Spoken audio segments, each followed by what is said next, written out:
right. You know what? I got to do this right. 1 second.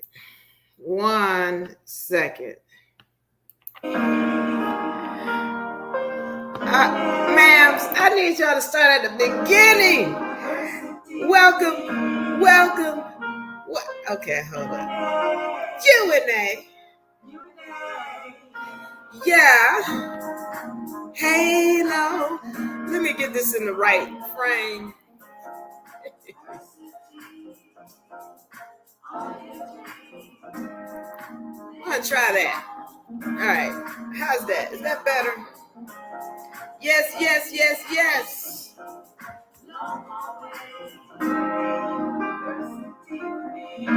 All right. Yes. Q&A.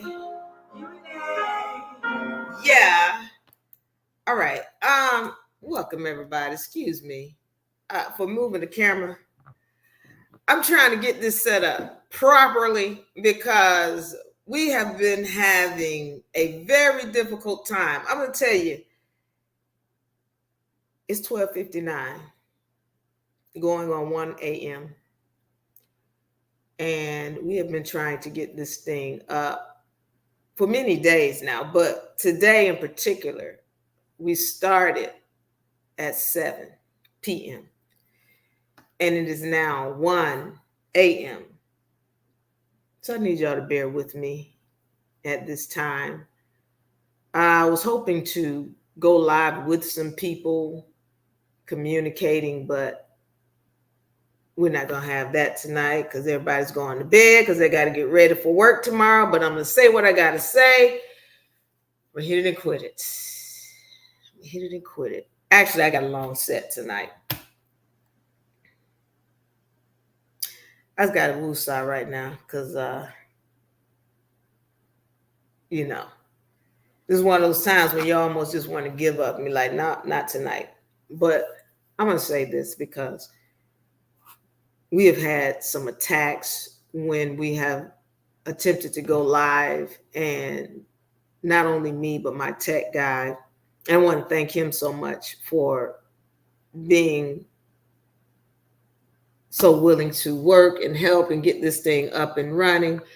And so right now, I'm trying to make sure I can see anybody who happens to be awake at this time and wants to join us. I want to make sure I can see them. So that's what I'm trying to do, to get in here. All right, so that's one. And then I'm trying to get in on this one.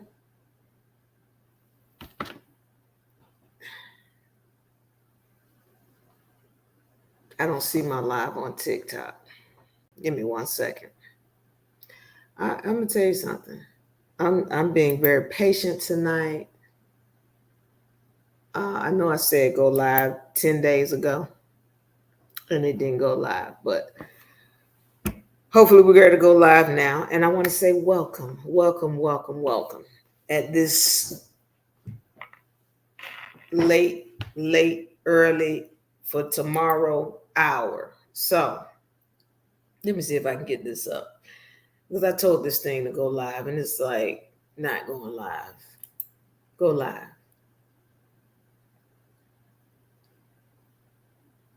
I don't need you to do that. I just need you to what? Why do you?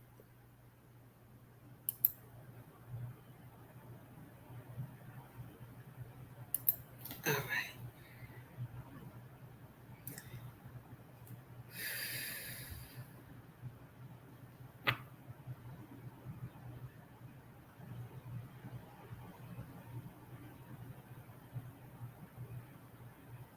I don't need you to.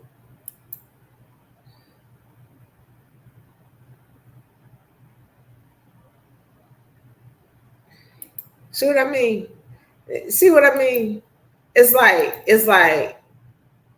this thing should have gone live like 2 days ago when I told it to go live, and now it's asking me for all kind of stupid things just to go live, talking about it needs the camera source and all this other garbage, when I've been sitting here trying to set it up for days.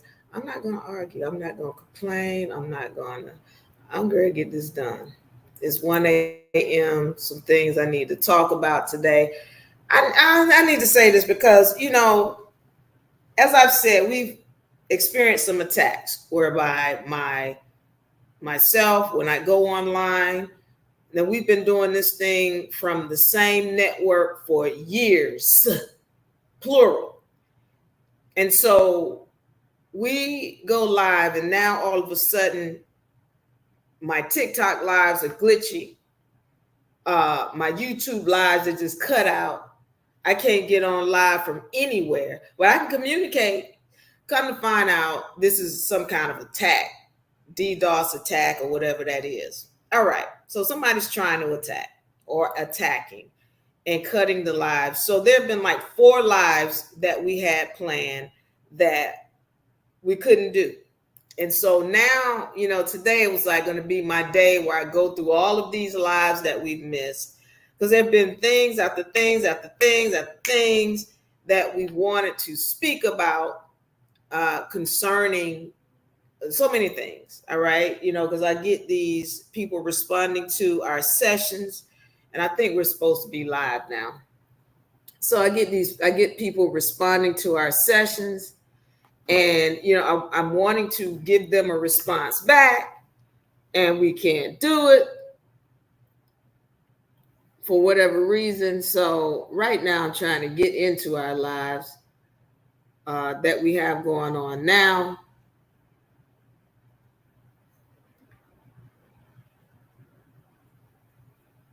And I think we're in it. All right. What the hell is that? Why?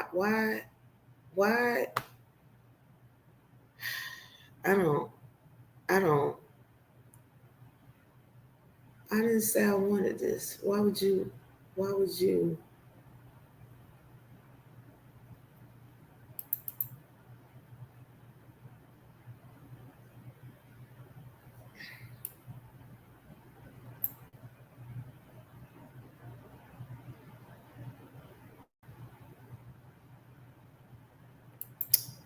I'm talking about no sound detected. That's because I'm not talking, because I'm dealing with this garbage. 1 second.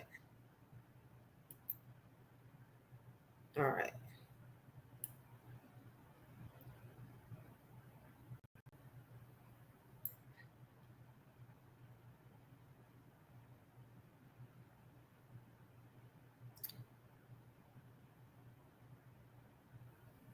All right, please.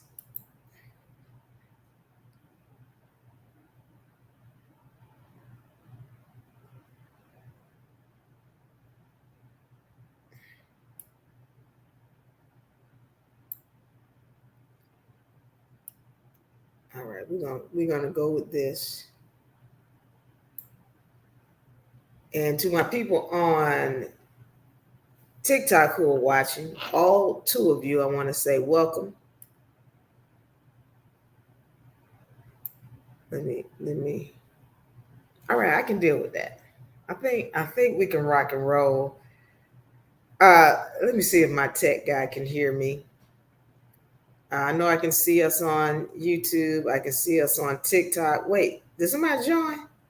Melvin and Elle and Nay and Moxie. All right, I can see a little bit of something on here. All right.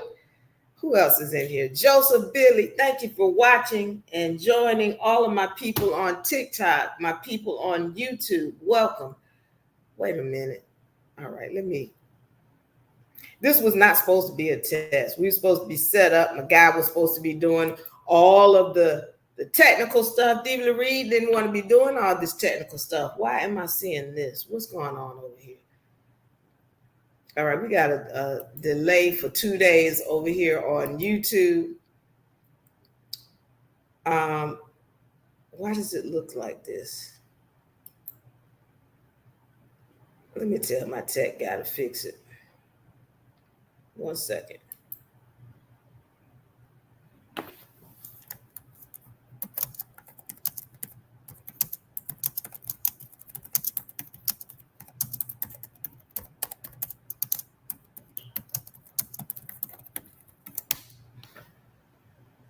All right.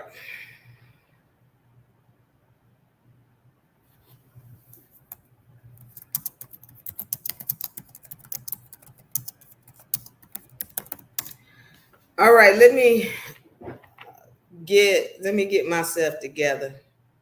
I want to say thank y'all for joining. All 0 of you who are in the room, thank you for joining.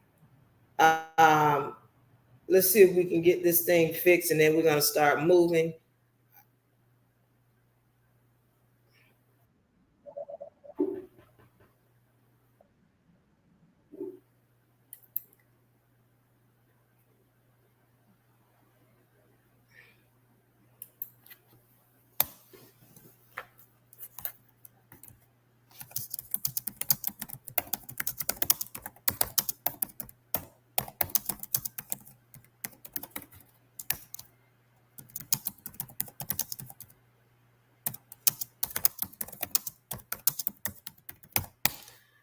All right, so we're going to get this thing started.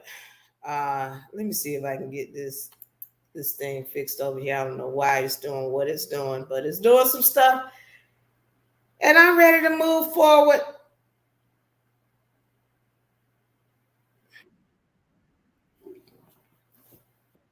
Let's see if I can get this going. All right, welcome everybody. Let me see who's in the house, and then we're gonna get it moving.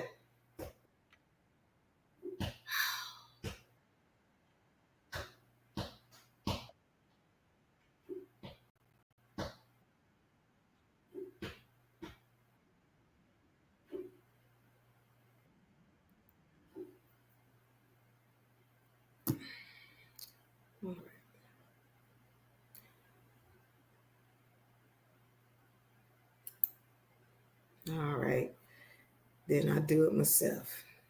Hold on. There we go. Done. All right, let's go. Yours truly, Diva Lyri in the house, representing on this used to be Sunday, now it's Monday session.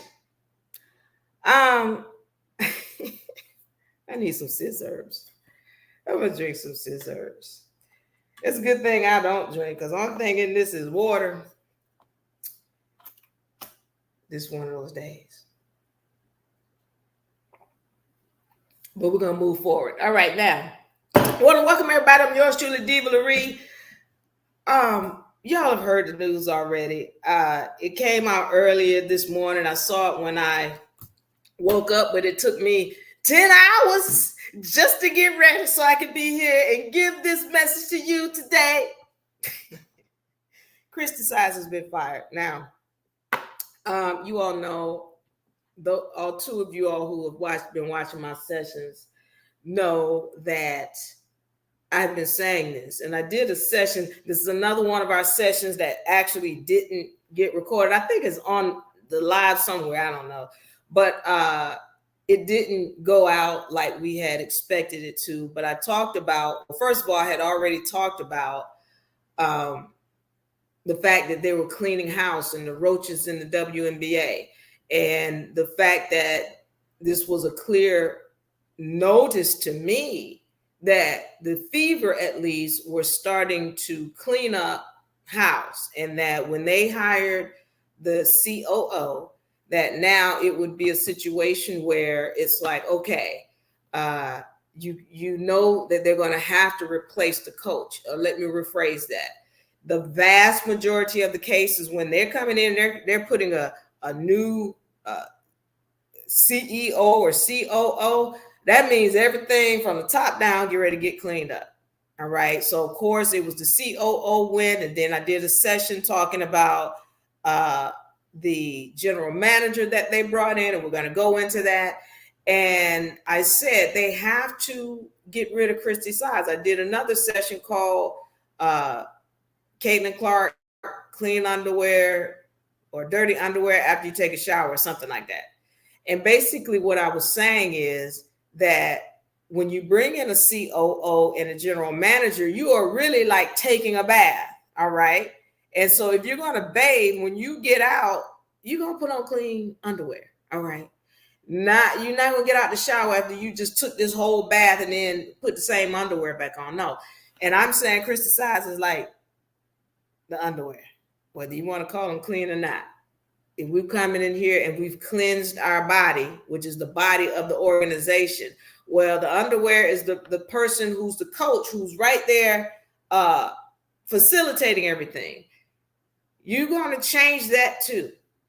And so not doing that would be like putting on some dirty underwear after you took a shower. Okay, so I knew that at the time was going to come. I already saw it. I saw it before they changed the COO. And I did, in one of the sessions I said, look, y'all know that movie Avatar, where Jake was praying to the tree of souls, and Natiri came in there. She said, well, she doesn't take sides.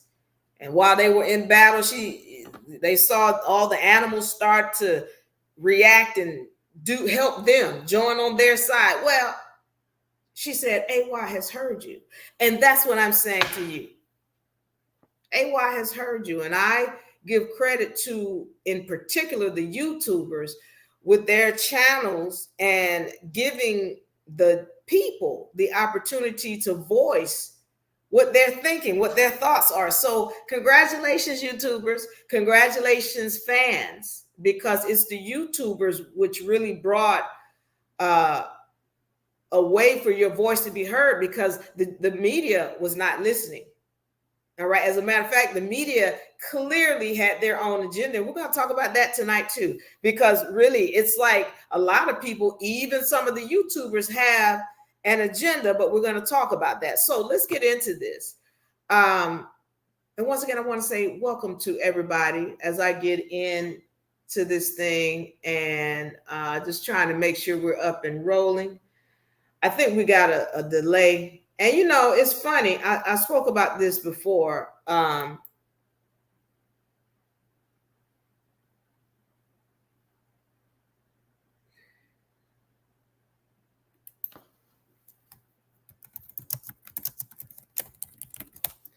I spoke about this before because I'm just trying to see if I'm up and running. I'm not even sure.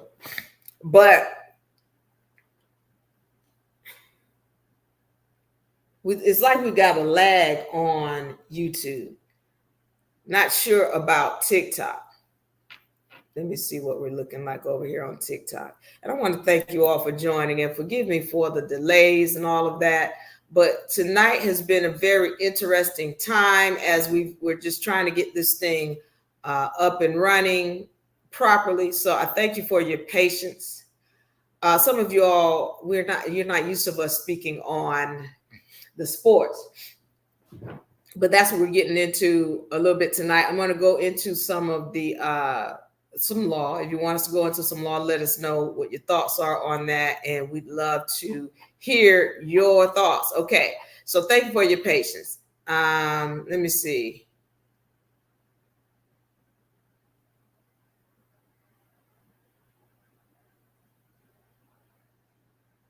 All right, so just looking at this, let me see. Okay, so let's go into it now. I'm gonna put this image up. Hopefully you all will be able to see it, and we can rock and roll. So I'm trying, you know, working with this technology is not easy. It's not simple. And that's why I like to have somebody in to do it, but they're having technical issues. I'm having technical issues. Somebody's trying to mess with us, but we're going to get it straight. All right, let me go into this thing. Where is it? 92. All right, so here we go. I want to pull this up because we spoke about this, okay? Spoke about the old guard versus the new guard, all right? So we've got an old guard, Allison Barber, Lynn Dunn, Christy Sides, okay? And one of the things that all right, there we go. One of the things that I spoke about is that once they got rid of Allison Barber and brought in Kelly Crosskoff, I knew that we were going to have another coach, because once you start up there, once again at the top, you're going to clean house. So then everybody was thinking, no, well, Lynn Dunn's not going anywhere. Well, next thing you know, Lynn Dunn gets moved to senior assistant or senior consultant, and they bring in Amber Cox. Now, Kelly Kristoff used to work for actually the Pacers, and before that, she did work for the Fever, Indiana Fever. Now she's coming back, and then Amber Cox was working for another, and I don't want to say who she was working for because I do have this, and I don't want to make a mistake. All right, now we were waiting on Christy Sides to be fired, and today she was let go. And now the question is, who's coming in? Who's going to replace her? I want to talk a little bit about that, and then we're going to move into another topic. All right. So who's going to replace Christy Sides? Let's go into a couple of people a couple of names that have come up. All right. Let's take a look here. See if I can get it done. All right. I want to go into this first gentleman. This name has come up. And I always look at this picture, and this guy looks like he looks like the director for a symphony orchestra. Well, I'm going to read a little bit about what they say is his, his pedigree, where he's coming from. So let me pull this up. Good luck finding it, Diva. Good luck. All right. I've been all over the place trying to get this stuff together, but this is come on, Kurt Miller, and this is one of the names that have come up as far as a possible replacement. He was at Bowling Green. He was at Indiana University. He was with the Connecticut Suns, the Los Angeles Sparks. He returned to be the head coach he was announced the head coach of Connecticut Sun in 2015.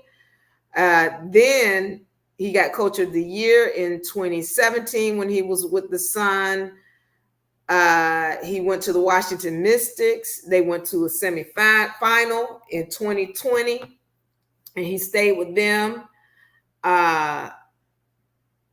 until 2022, where they made the WNBA finals.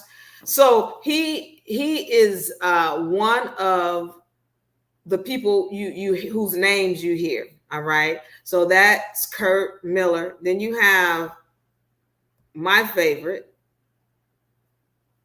Lisa Bluder. Now, everybody is saying that Lisa Bluder won't come out of retirement in order to coach this team. I would love to see her coach the team.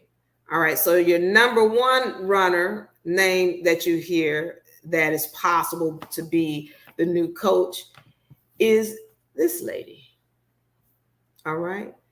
And let's talk about Miss White. Let's talk about Miss White. Now, a lot of people know Miss White was with, one second. She was actually with the Connecticut Sun last season. All right.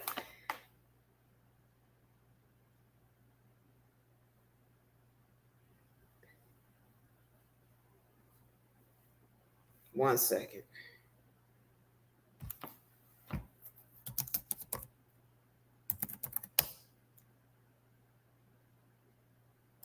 Stephanie White, and she was with the Indiana Fever, or she was with the Connecticut Sun last season, where and a lot of people, I want to talk about these three, and let's get into why You know, a lot of people may or may like what the pros and the cons are from my side, what I see, and I'm just trying to get into this. Let me get into this. All right. So you got Stephanie White, you got Kurt Miller, you got Lisa Bluter, and I want to tell you my pros and cons for each of them. Now, as I was telling you, Stephanie White, she went on leave from the Connecticut Sun due to a family issue, according to the press, according to the word on the street, if you will. She left the Connecticut Sun for a leave because she had a family emergency. Now, she was with the Connecticut Sun last season, once again, where they went into the playoffs, second round. They lost in the second round. She was the head coach of the Indiana Fever from 2015 to 2016. And so they had a winning season during the time that Stephanie was with them. So, but it is clear that there has been talks with Stephanie White. And so the question is, are they going to choose Stephanie White, or everybody's thinking that this is the main one that they're going to choose? Now, I want to go back to Lisa Bluter because, her name, people are not thinking that she would be likely chosen now. And that's partly because she's not wanting to come out of retirement. And let's say this, because Lisa Bluter actually did, according to, again, the word on the street, there was an interview with her. It was a secret interview that she had with the owner of the Fever, the Indiana Fever. So, but we don't know what has happened from that, because right now the word is, okay, Stephanie White is the head person. And now I just hear the name Kurt being thrown out there. You'll hear names like, who else you hear? You hear names like Cheryl Miller. You hear names like Larry Bird. And I like both of them. For me, if they were coming on, I'd rather them be more of ambassadors than coaches, because listen, if you're bringing somebody in here, you want somebody who really knows what's going on and how to coach this team. You don't just want somebody here just because, okay, we're going to sell a lot. You already got that. You see, Caitlin Clark is already selling. So you don't really need to bring somebody in just because, hey, we want to sell some tickets. No, you really want a serious coach, somebody who really knows what's going on. Now, I want to talk about, for me, the difference between Bluter and White and Kurt. Okay, here's my deal. What I like about, first of all, Kurt, I don't have a lot of insight on. I don't know his coaching style. In here, when I was reading his profile, it said that he was the first openly gay coach in the NBA or something to that, male coach. And I'm really wondering why they would even make mention of that. But it stuck out to me because I'm going to tell you, there's a, a culture in the WNBA. And, you hear that whole eligibility, I'm going to say LGBT. You hear that a lot concerning the WNBA. And for me, that's part of this culture where, these gay, Black, y'all know how I feel about that term Black, they're in this culture, and it has caused issues with respect to Clark because she's not gay or because she's not melanated. It's caused issues. So for me, what I'd like to see, for me, Kurt would not be my first choice. I'm telling you about Diva Lyri's choice. It wouldn't be Kurt. All right. For me, Also, when we're looking at Stephanie White, and I'm going with this because I should have been changing the page. All right, Stephanie White. She is a proven coach, whereby she's been winning with the Suns. She was here, as a matter of fact, with the Fever. She actually wore number 22 when she played. She was a coach as well as a player. When she played, she wore number 22. And when she coached, the team saw the playoffs. So she's a proven coach. And so for that reason, I would love to see her, as a coach. But at the same time, she's also a part of the organization. I don't know if she's a part of that team that's coming down on Caitlin. I don't know. But I'm going to point this out too as I go along about some things that I have seen and the culture that has developed. And I'm hoping she's not a part of it, because if not, then she's going to come in and she's going to be worse than Christy. And I'm going to tell you why. All right. We're going to get into that later. But one of the things about her, I don't know if she's a part of that culture where it's, put Caitlin Clark down or rewrite history so that we don't mention her name ever.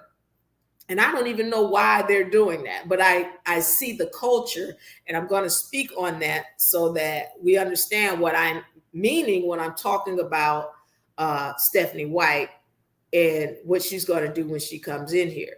Now, speaking of Lisa Bluter, my thing about Lisa, and I got to see where I'm going. My thing about Lisa is this. Lisa is coming from the college ranks.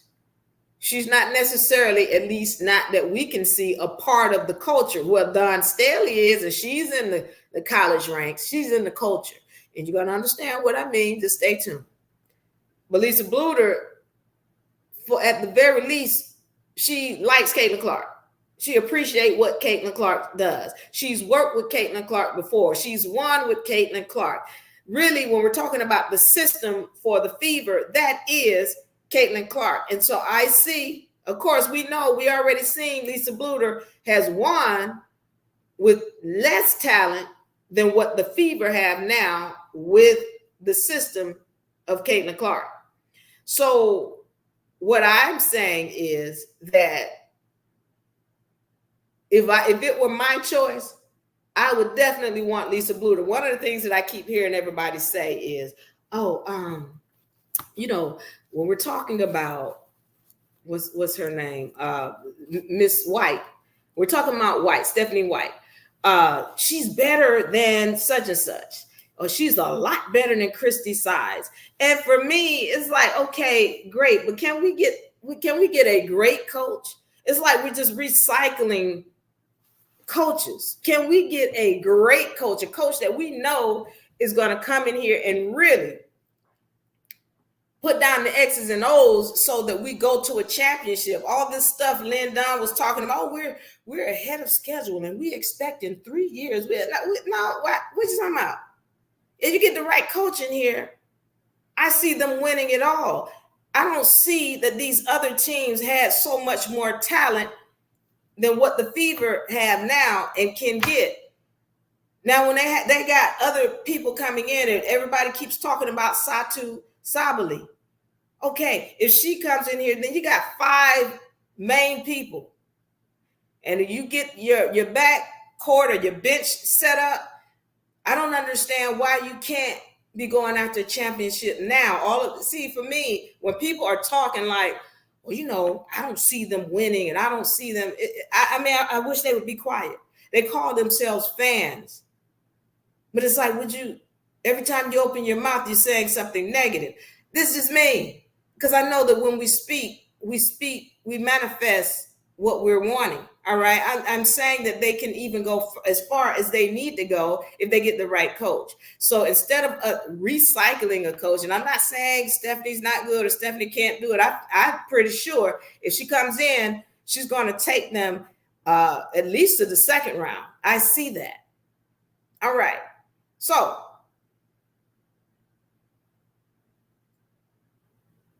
Wait a minute. Hold on. I don't understand what's going on with my Facebook, my TikTok now. 1 second. TikTok is suddenly blowing up. All right, let me see.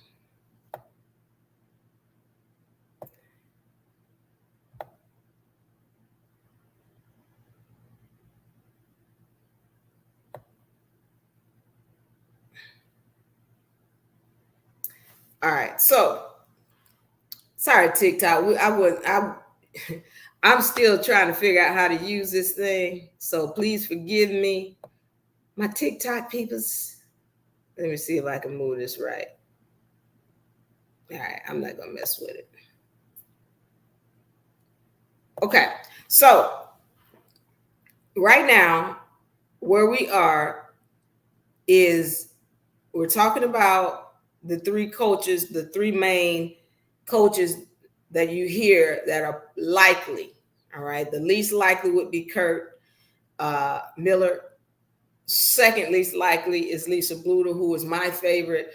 And then the main one that everyone is talking about is Stephanie White, who's coming from the Connecticut Sun. So for me, again, if she's able to come in, I know that she's going to be bringing in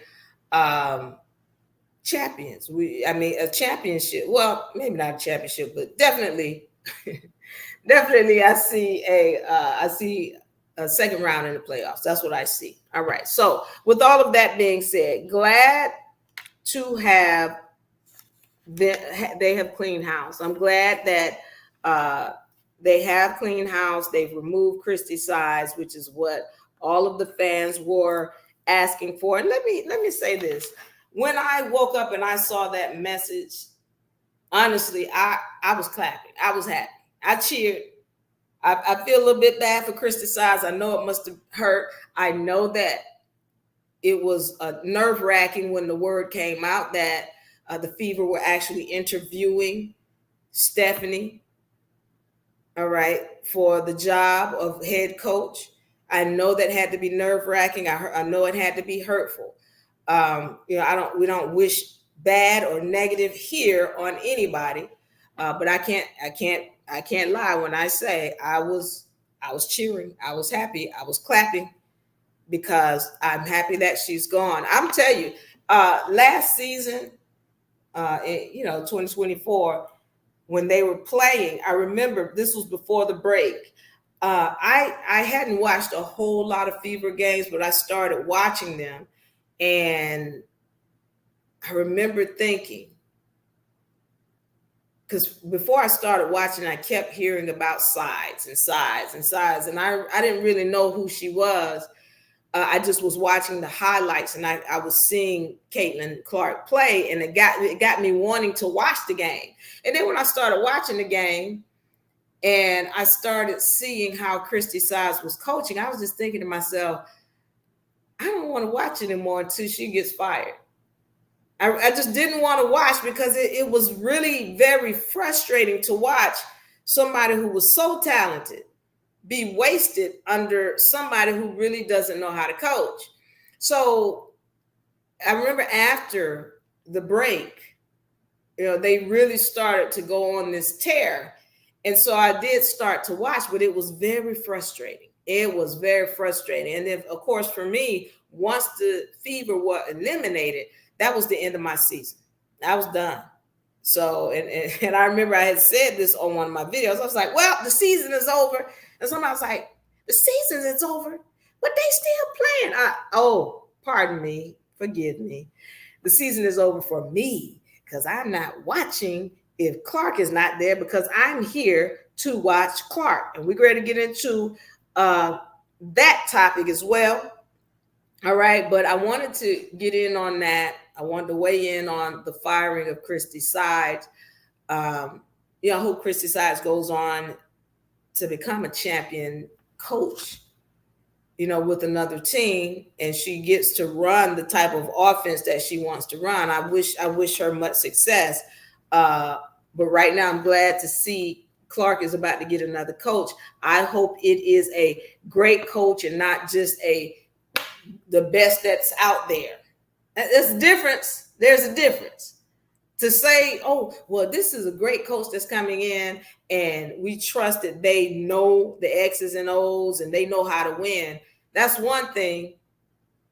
But then what they're saying is, well, of all the coaches that's left, she's the best. Okay. I hope she comes. And because of that whole nostalgic thing where she used to play with Fever. She used to coach for the Fever. Then you got Kelly Kristoff, who used to be the manager of the Fever in years past, and she came from the Pacers as well. So these are people who are of the league. They know the league. They feel comfortable with the league, and so I hope that they come in and they just do a wonderful job this season, because I'm going to be watching, or next season, 2025, I'm going to be watching. And again, I'm excited because there's new blood coming in, fresh new team, they're not even new really. They're a winning team. They are proven coaches, proven GM, proven manager, COO. So good. I hope to see them I expect greatness next season, because I'm going to be watching. Now, I want to get in on this thing because I'm going to come back to some things that are going on in the WNBA. Another big thing in the news is that Shaquille O'Neal feels that the basketball hoops for the WNBA should be lowered. Now, many people, and this includes the players, disagree with that. Now, Shaq was interviewed on Angel Reese's podcast, Unapologetically Angel. And I'm going to say this to you. For me, I had kept hearing about him making this statement, and he was interviewed on Angel Reese's show.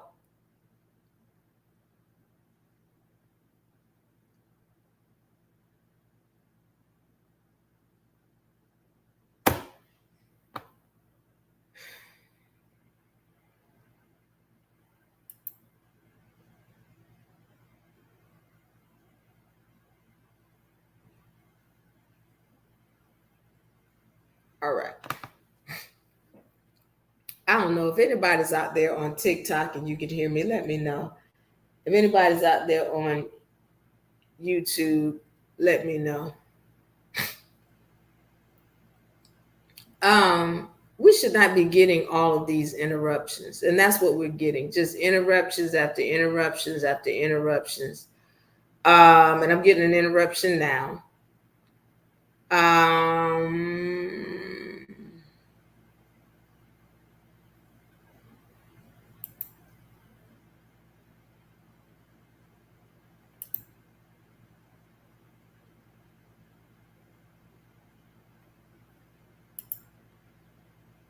And this is coming from YouTube. It's saying something about my content is then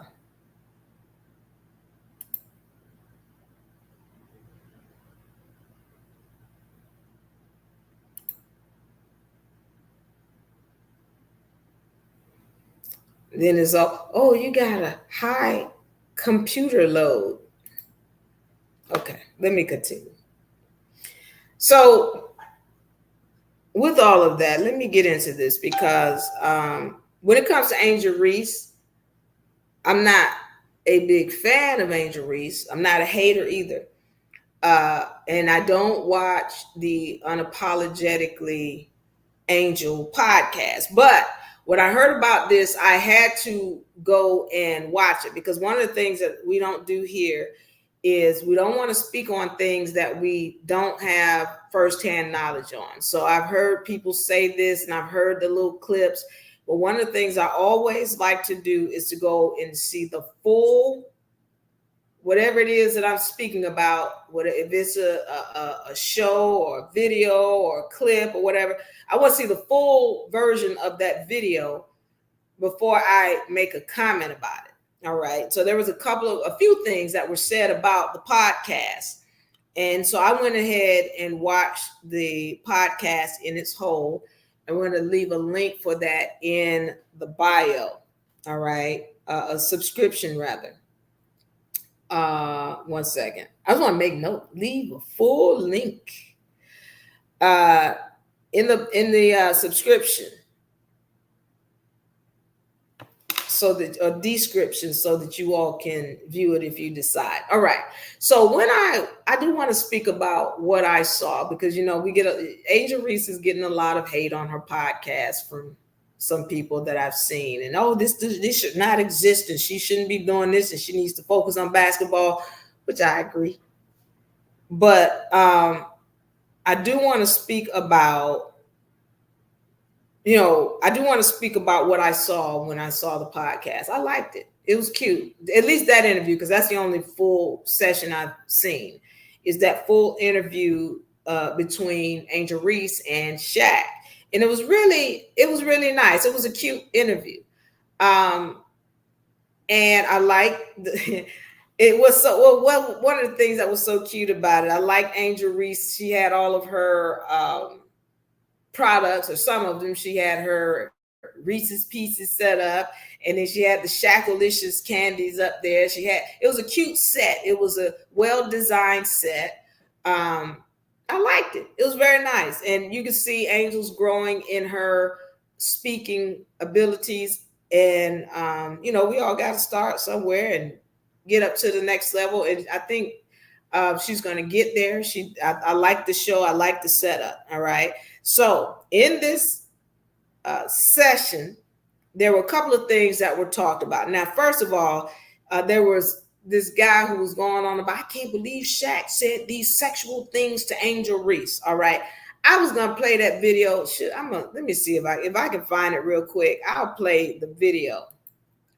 But in the session, there's Shaq, and he's talking to Angel Reese about,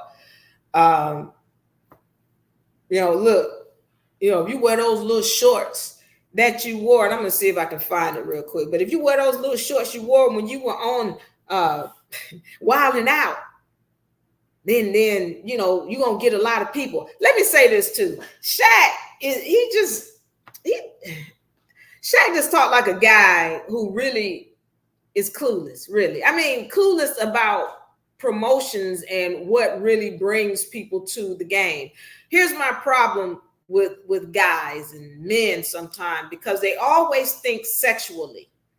And it's like, and then they miss the whole point here. They think that, like, you'll hear men telling the WNBA players that they need to wear lingerie. And they're thinking that it's all about, draw us in with sex. But no. I mean, when you look at Caitlin Clark, she doesn't promote that's sexual. She doesn't do that. She's a good, a phenomenal basketball player.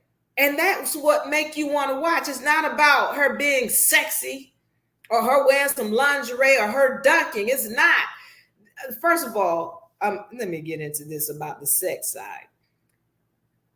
When Shaq mentioned the outfit that Angel Reese wore on Wildin' Out, she seemed a little bit embarrassed. All right. If you go and watch that clip, he mentions that it's towards the end of the session, but she seemed embarrassed. Like, oh God, here we go.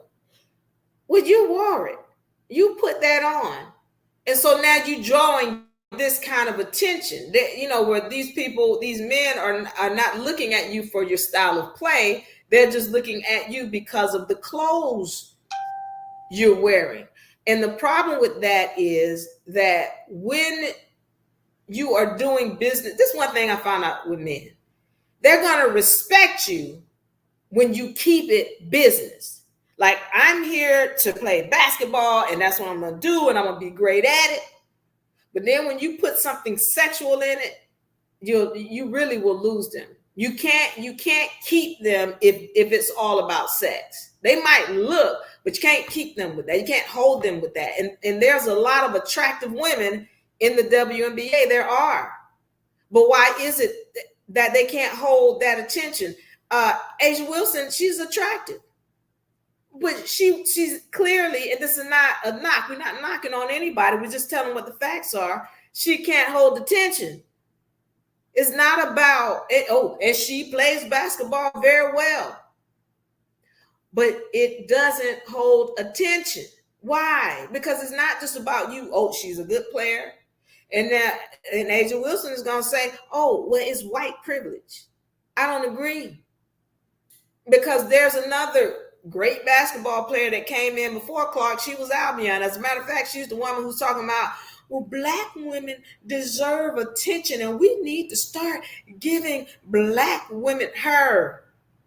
Well, you know, I can't even call her name. I don't know who she is. I just remember her doing that, placating. She sold into this agenda that we're going to talk about later on today.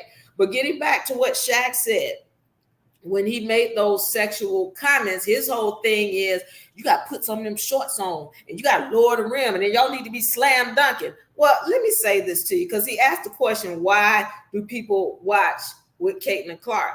And Angel Reese says the threes. Well, let me be clear, because for me, I didn't come in here just for her threes. As a matter of fact, there's been a lot of times I'm like, stop shooting threes and take yourself to the basket, because we need a sure 2 points.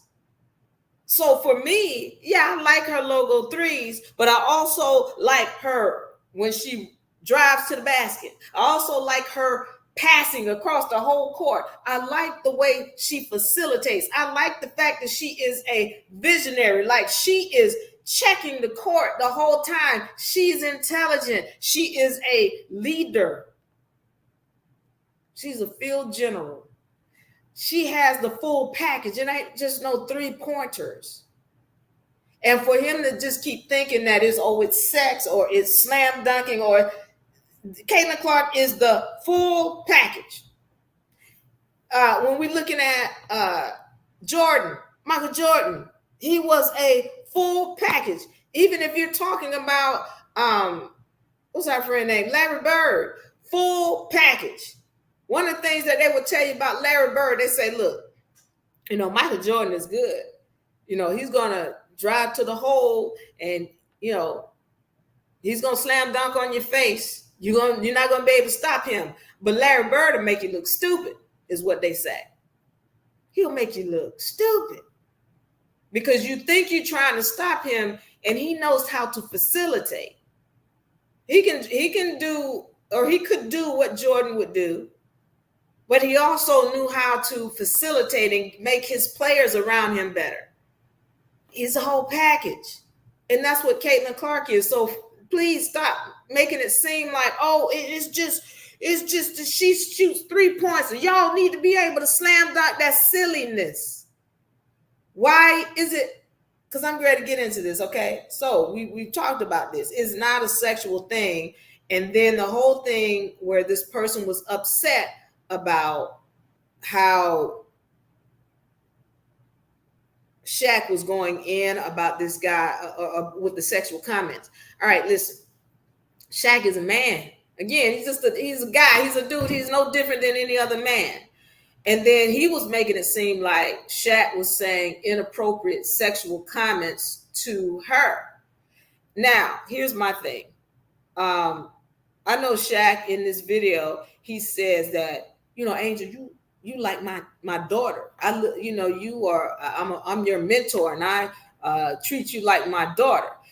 But at the same time, she's not his daughter. And Shaq is a dude. And I know he's saying he wouldn't have a relationship with her or whatnot, but let's be clear. Again, he's a dude.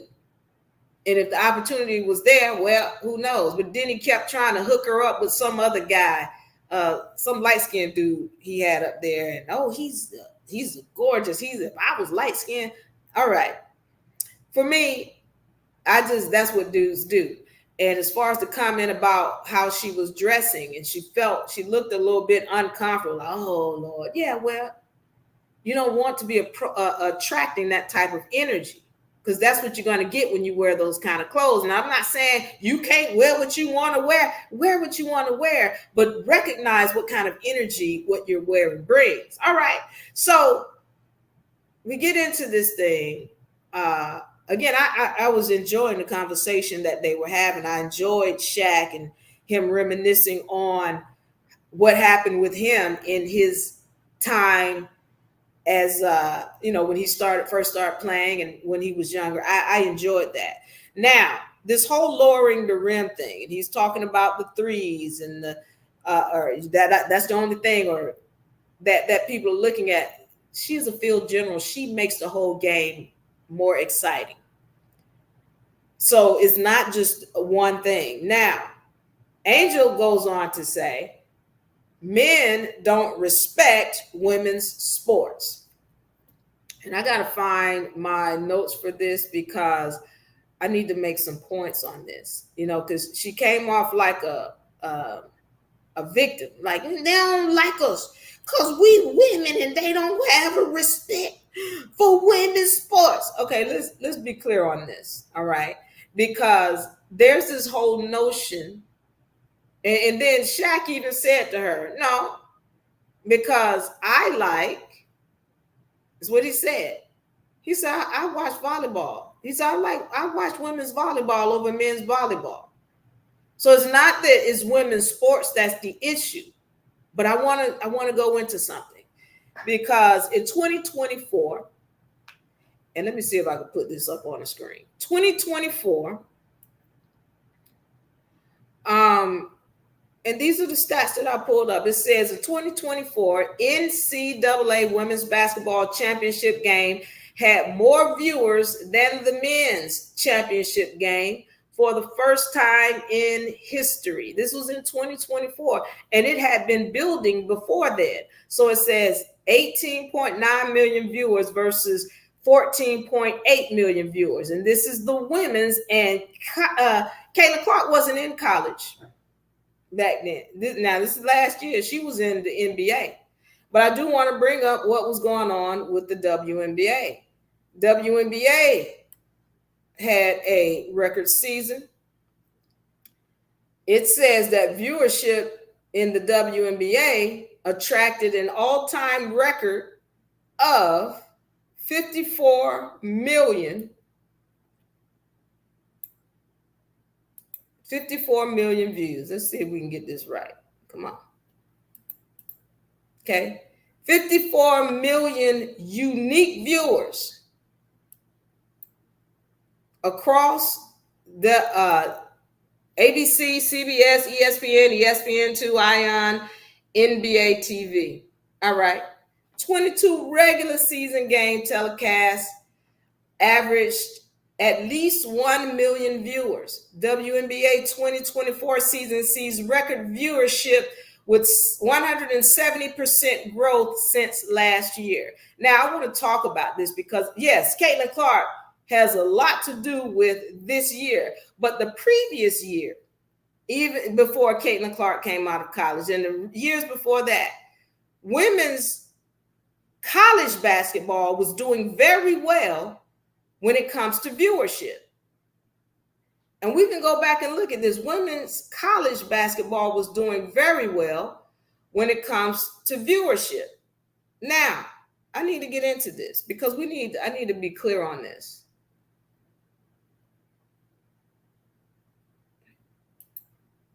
I want to say, I need my guy back. I need my tech guy back up in here. All right. So women's college basketball was bringing numbers before Clark came out of college. Now I want to look at this because people want to act like, women's basketball or women's sports hasn't been doing well, and that is women's sports and they need to lower the rim. Is there a lowered rim in college basketball? Is there? They're doing very well. I'm going to suggest to you that it's the product that's the problem. It's the product of the WNBA. That's the problem. Why don't people want to watch it? Well, did anybody watch the finals game? And all of those missed shots. And let me say this to you. There are a group of males in particular who are hell-bent on hating on the WNBA. I can't say I blame them. I can't say that I blame them, but it is their purpose to find a way to hate on it, because before I started watching Caitlin Clark, I was hearing all of this stuff about the WNBA and they wanted a raise and all of this other stuff. Now I'm with them. I was like, well, nobody's watching you. Why would you think you deserve a raise when nobody's watching you? Okay.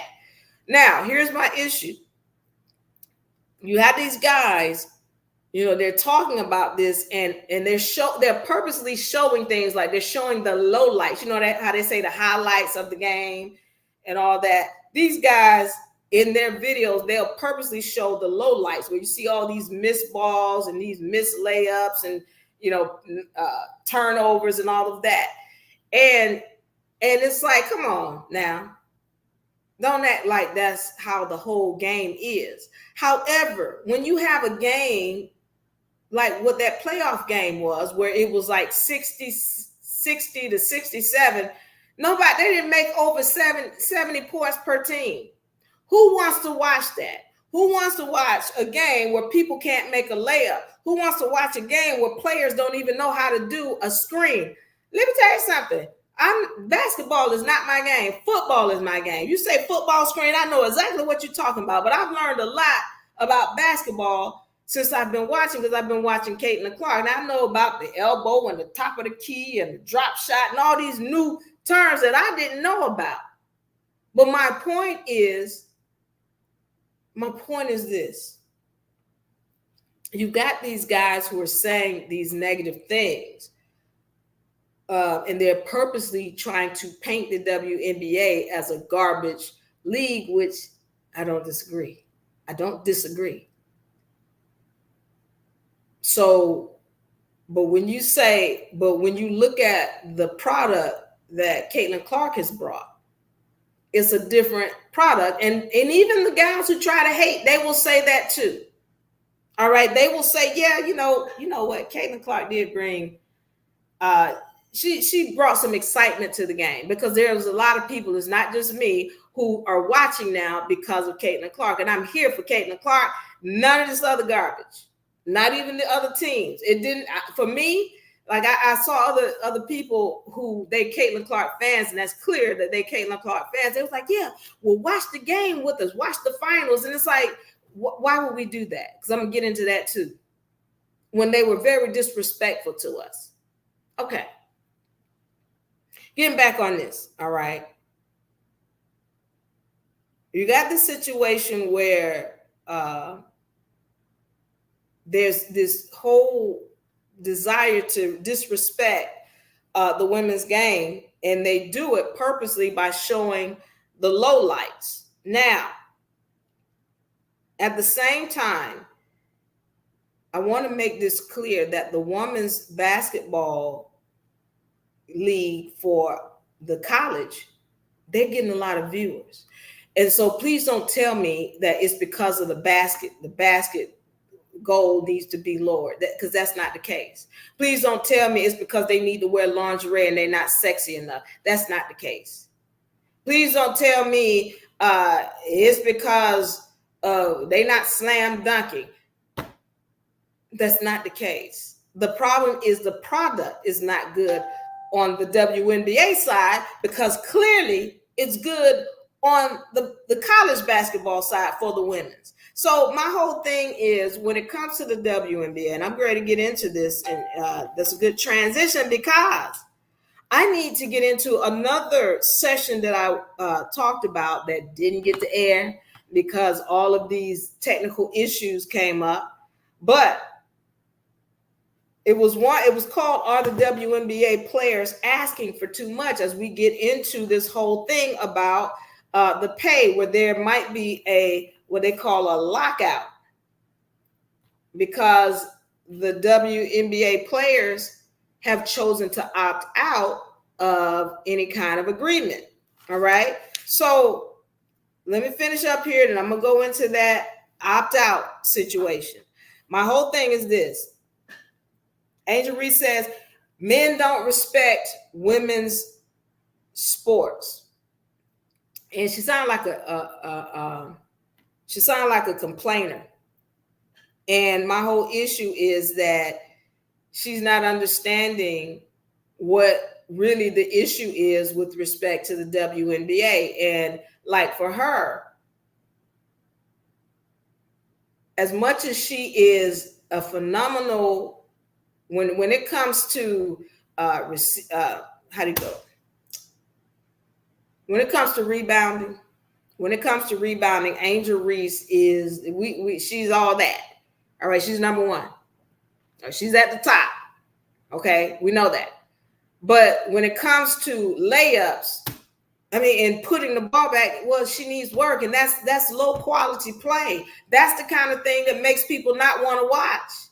I don't want it. It was frustrating when we would see Aaliyah get the ball and then just throw it up and hit the bottom of the goal. It's like, come on now, what is this that I'm watching?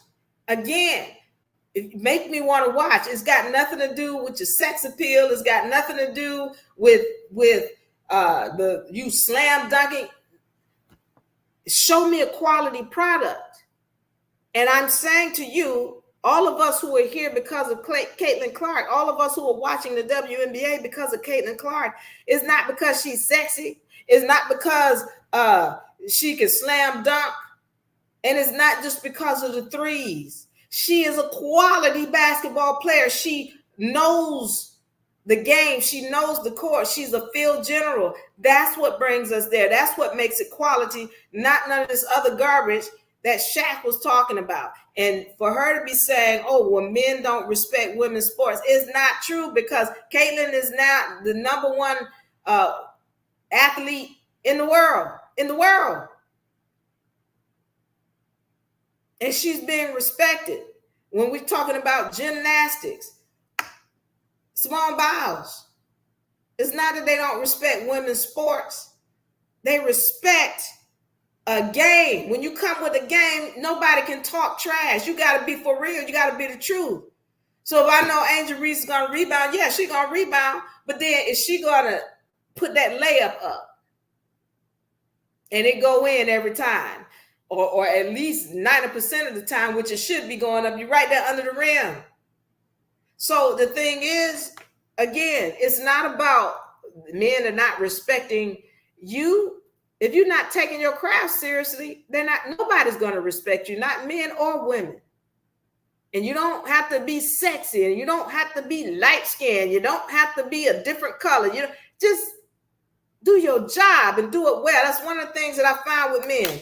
Look, if you are doing business with them, you better handle business and only business, because the minute you bring sex in it, you've ruined it. They're not going to be able to take you seriously because it's going to be all about sex. Either it's business or it's sex. So you start showing your behind and doing all these other sexual things, no, they're not going to respect you. They're not. But if you over here handling your business and you playing basketball and you are the truth and they can't deny it, well, they're going to respect it. They don't have a choice but to respect it, because anything they say is going to be a lie and they just look like a hater. Some men, look, when it comes to women, some men, they just want to hate. Whatever that is, I can go deep into that, but I'm not going to. Some men want to hate. But some men, but all men, period. If you want that respect, then you have to handle business. You have to. It can't be about you trying to show your body off, because you're going to get a different energy and you're not going to like the energy that you get. They're not going to show you respect. All right. That's just how that goes. And so also I saw, her mentality. He says, Shaq goes on to say, y'all could be making millions. What? In the WNBA? Making millions? Oh, what kind of millions? It's not 100 million? No, we ain't gonna never do that. We ain't gonna never see no 100 million. Okay, and I'm gonna show the clip. I won't show it here because I don't want to get cut off. I don't know what's going on with TikTok. Okay.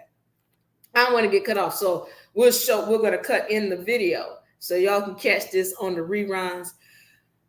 But Shaq says, yes, you all could be making tens of millions.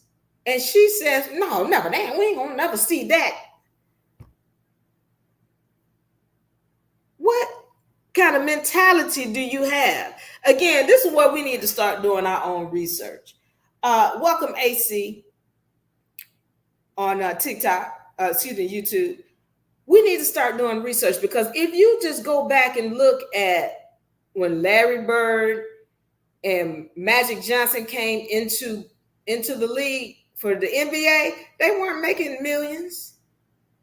I don't even know if they were making hundreds of thousands. If they were, it wasn't a whole bunch of hundreds of thousands. But once they came in, they raised the level of pay for everybody in the league. And then when Jordan came in, it was off the hook. All right. So Jordan comes in and he helps to raise or elevate the level of pay even higher. Caitlin coming in, and she has elevated her own pay. And I'm going to get into pay and some other stuff that I told you all I was going to speak about. But she's elevating everybody's pay. So now, okay, we got a situation now where Caitlin Clark is in here, and they've had record views, as I showed a few seconds ago. Okay, and now it's going to be, we want more money. We want more money. Okay, now I'm ready to get into this. So we understand that. I just want to, let me wrap up my point before I get out of here. All right, off of this session. Shaq was on Angel Reese's show. Just to close this section out, because I told you I'm going into several different sessions. I'm taking my time tonight.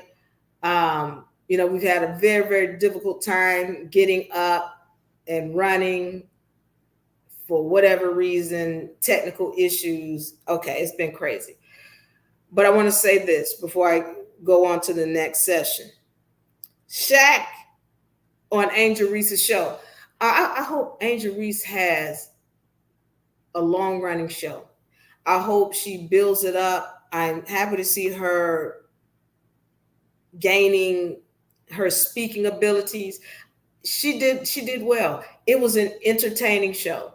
I liked it. I enjoyed the interview she had with Shaq. I liked her set. It was well done. I see it building. I see it growing. I see them going to make some changes. I see Angel Reese learning how to be in front of the camera. It's really fun to see. It's fun to see her grow. So I wish her a lot of success in that. I probably won't be watching, but I definitely hope, she grows in it, because, she wants to take her career. She wants to do other things in her career. And this is when you should do it. You should do those things right now when you're young. You can, you have freedom to play and do whatever you want to do. She's made millions already. She knows the business side, which is really what I like about her. She's got Reebok, and she's got a lot of help from Shaq. I don't know, because, y'all know I'm a Caitlin Clark fan. I don't know what Caitlin Clark is doing or who's on her team, but I hope she gets somebody in on her team that can help her make the right decisions. A lot of people think that, she's with Nike now. She signed this deal. She's stuck. And I'm telling you, all contracts can be rescinded, especially when there is a breach in contract. And for me, there's a breach in contract when there's a company that you have signed with and they have ignored you throughout your whole season. All that little t-shirt with the little letters on it. I could have got my tech guy to do something like that. Better than that. You have this, and I've gone in on, I don't want to go in too hard, but here's what I'll say. That $28 million for 8 years is garbage. That's what that averages out to, like $3 million a year. Did you all see when Caitlin Clark was signing t-shirts t-shirts and they sold the t-shirts and whatever the other paraphernalia online, and she made $2 million just signing those, a day's worth of work. And you got this other team, Unrivaled, who wants to bring her on, and she's pretty much telling them no, telling them that she's not interested. All right. And so for me, I'm saying her, good. I hope she does not go to Unrivaled. I'm with, others on that, yeah, please don't go to Unrivaled. But here's the thing. She wants to go, or she's doing these things that, yeah, she signed the paraphernalia, and she's doing that on her own, but she doesn't have to be signed by someone else. I hope that she gets somebody on her team who knows how to get her out of that contract with Nike. They are clearly being disrespectful to her as somebody who's bringing their brand to Nike. They're being disrespectful. That's one of the reasons why, and I'll speak, Coach Prime, he was talking about this a while ago. When he left Nike, his whole thing was they were disrespectful to him. They were ignoring him. They were, negligent in the way they were handling his brand. And so for me, they're doing the same thing with Clark. So, let's say this. If anybody thinks that Nike is going to be neglectful and mistreat the people, the products that are, and their brands that are with them, I hope nobody ever makes it about race, because it doesn't matter. It doesn't matter. They will neglect, they will mistreat, and if you don't stand your ground with somebody who knows how to run business, then they will run over you. And that's what they're doing with Caitlin Clark. $3 million a year for 8 years? Nah. And I hope she gets in somebody on her team who knows law, who knows contracts, and helps her to go pivot the right way, because she's not doing it right now, business-wise. And like I told you, for me, yeah, I hope she doesn't do Unrivaled. She'd do better if she just did a tour with a few players. She took some players on tour and just traveled and took some time to go to other countries or what have you. She'd make more money doing that. So I would love to see her. Thank you, Pharaoh, for sharing the live. Y'all can like and share. Tonight I'm just doing my my session. I had Bernstein says not on defense. She's not. No, well, she needs to work on defense. Thank you, Bernstein. She definitely needs to work on defense. However, let me say this too. Thank you for that, Bernstein. Let me say this, because no, Caitlin Clark is not known for her defense.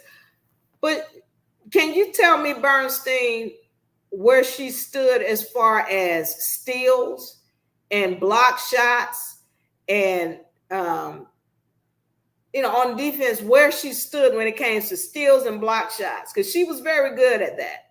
But yeah, her defense needs to be a lot better. That comes with a good coach, because a good coach should have been cleaning up some things. A good coach should have been cleaning up the bad screens, the lack of movement.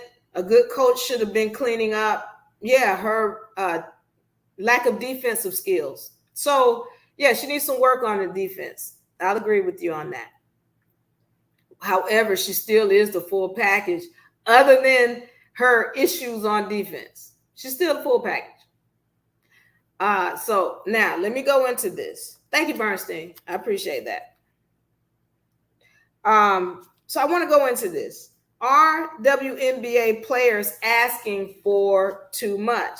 Now, I'm going to talk about Cheryl Miller. And she said when the whole notion about $2.2 billion was going to go to the WNBA, which is now announced by, I want to say Howard Stern, but it's not Stern. So I'm gonna pull it up so I can make sure it's right. Because I know how you all do. I'm not gonna call a name till I say it.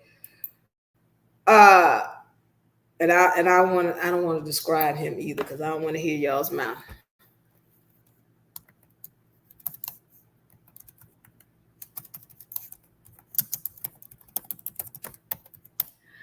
All right, I'm gonna tell you what his name is. His name is.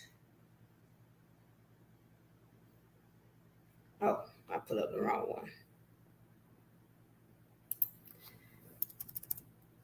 We know who Engelbert is. We're not talking about her. NBA commissioner, David Stern. It is David Stern. No, it's not. Is it David Stern?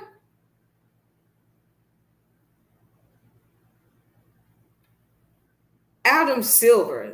Why is that thing coming up, David Stern? All right. So Adam Silver is the commissioner. And I want to go into some things that he said. All right. So now he says that the WNBA now gets $2.2 billion after this media rights deal. All right. And somebody brought it up during an interview with Cheryl Miller. And this was right around, right after the WNBA championship, or what is it? WNBA All-Star game. So they asked Cheryl Miller, they said, Cheryl, did you hear about the $2.2 billion that the commissioner, Adam Silver, just allotted to the WNBA? And she said, oh, yeah. How much is it? Oh, that's not enough. He said, well, how much you think? She said, how much is it again? Because this is my first time hearing about it. He said, it's 2.2 billion. She says, no, that's not enough. Whatever that is, you need to multiply that. It's much more than that the WNBA deserves. Now, this comes up around the time, once again, that the players are saying they wanted a raise in their pay. Okay. Now, let me say this. When it comes to the WNBA, I told you all before that I worked with them for a brief stint on one of the tours that I had on one of the organizations that I had created. And what I found was that they didn't promote. They made it very difficult for the players to do anything concerning promotions. They had a tight rein on anything the players could. Oh, they can't go here and do this. They can't say this. They can't show up over here, and they can't be back here. And it was like, well, how do you expect them to promote? So basically, I had an organization where we traveled different states. It was a skating organization, and I had youth, and we dealt with fitness, and we would perform during halftime. And WNBA was one of those, the organizations that we worked with. And so we did a brief tour, and then we had different players that they signed on to work with UNA, or excuse me, Skate Capade is the name of the organization at that time. And whenever we tried to do something, it was like, they can't do this, they can't do that, they can't. And it was like, well, how? We're trying to promote for people to come to this game, and you are making it difficult for us to even go out and do something with the players so that we can bring more people. And so it was just that whole madness. And so, okay. Now, even it was hard to watch the games because, again, the quality of the games were low. They didn't excite me. And then, again, they're not even allowing the players to really interact with the public so that they can get anything going, because they just got this tight rein on anything they can do. Okay. So when I come back into this thing because of Caitlin Clark, and I'm watching, once again, I'm seeing the poor, low quality play. It's boring. Like when Caitlin Clark doesn't do what Caitlin Clark does, I can't watch that because it's boring. When she was being held back by Christy Sides, and they playing this low, boring basketball and the poor shots. And this is when like Aaliyah was, when I was first starting watching, Aaliyah was getting back into shape. Well, this before she really got back into shape. and she just throw the ball up, and people weren't catching the balls, and it was and to see the things that was happening against Clark, where they were freezing her out of plays. It was madness. Like, I can't watch this. So, and I definitely wasn't gonna watch the other teams. I wasn't interested. All right, the negative energy that's coming from the players, not just on the Fever team at that time, but for the whole season from other players, the commissioner, and the lack of her address to what's going on the floor that all of us who are watching can see. She would not address that. And then she turns around and addresses something because the players, well, these racist people. Okay. So you want to address that where there's no proof of anything that they're saying. I'm going to get on that later. Then you got a lack of promotion by the league. Once again, I said they don't promote. They didn't promote back then. They're still not promoting now. Incompetent officiating. I can't watch something where the officials are purposely miscalling a game. You can't be making that many bad calls and not being paid to do so. You can't. It doesn't work that way. You can't be that incompetent. And if you're that incompetent, I got to look at the commissioner and wonder why the commissioner isn't firing somebody. She wasn't trying to fire them. Clearly biased, the commissioner was. Getting back to her, that dress she wore for the final game, where it was clear that the referees were throwing the game. Okay. Poor and negative coaching. Again, just the screens that we were seeing. I mean, I know they teach these things in college, but why is it not being done or coached up in the pros? Commentating. You got people who are commentating and refusing to speak on the player who's bringing everybody to view it. Just being very disrespectful. And the commissioner and the league allowing this disrespect on the player that's bringing numbers to the game. Then you got these other people who are talking about, Caitlin Clark needs to tell her fans it. When the people who are doing these things, they're claiming they're not even fans. They're just trolls. But you got the commissioner allowing this. And then when somebody makes a comment against the fans, she doesn't make any comments about that. Okay. And all the organizations that are associated with it, ESPN, just the lack of respect. So I got an issue when it comes to the WNBA with that. However, I needed to be made clear that people are not being honest about the value of the WNBA. I'm going to read some things. Let me see if I can find this, because I know I pulled them up and I pulled them out. Let me see if I can. Yeah, here they go. Let me see if I can get this. Again, y'all bear with me. Here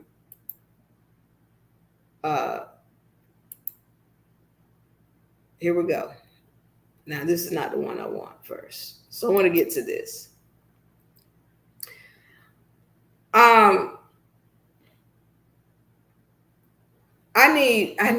I need to be made clear, because people are not being honest about what's really going on with the WNBA. So let me find this. Okay.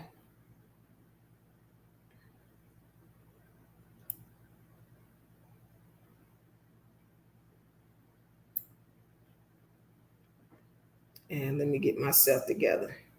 See, if I had my tech guy in here doing what he's supposed to do, I wouldn't have to do all this. But no. All right. So let me move it back.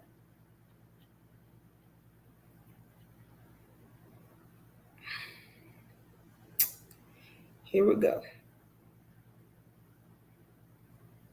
So I want to go into this thing that people are not telling the truth about. Now,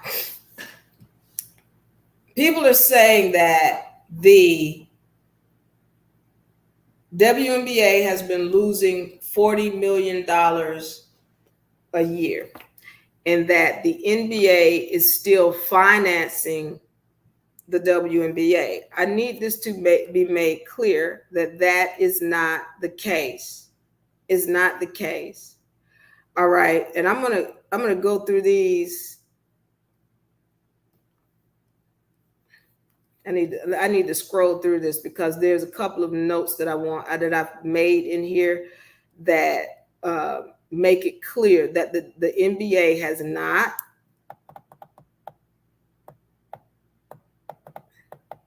been supporting the WNBA for years, since 2003. 2003, and I want to pull it up in here so that we can see it together, and it's not just something that you're thinking I made up. But remember, I said earlier that there are some men in particular who are hell-bent on making the WNBA seem like it's some kind of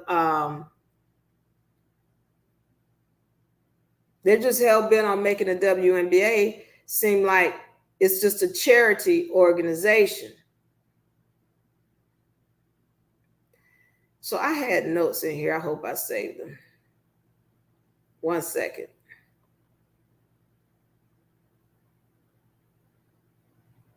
I'm trying to see. I had notes in here.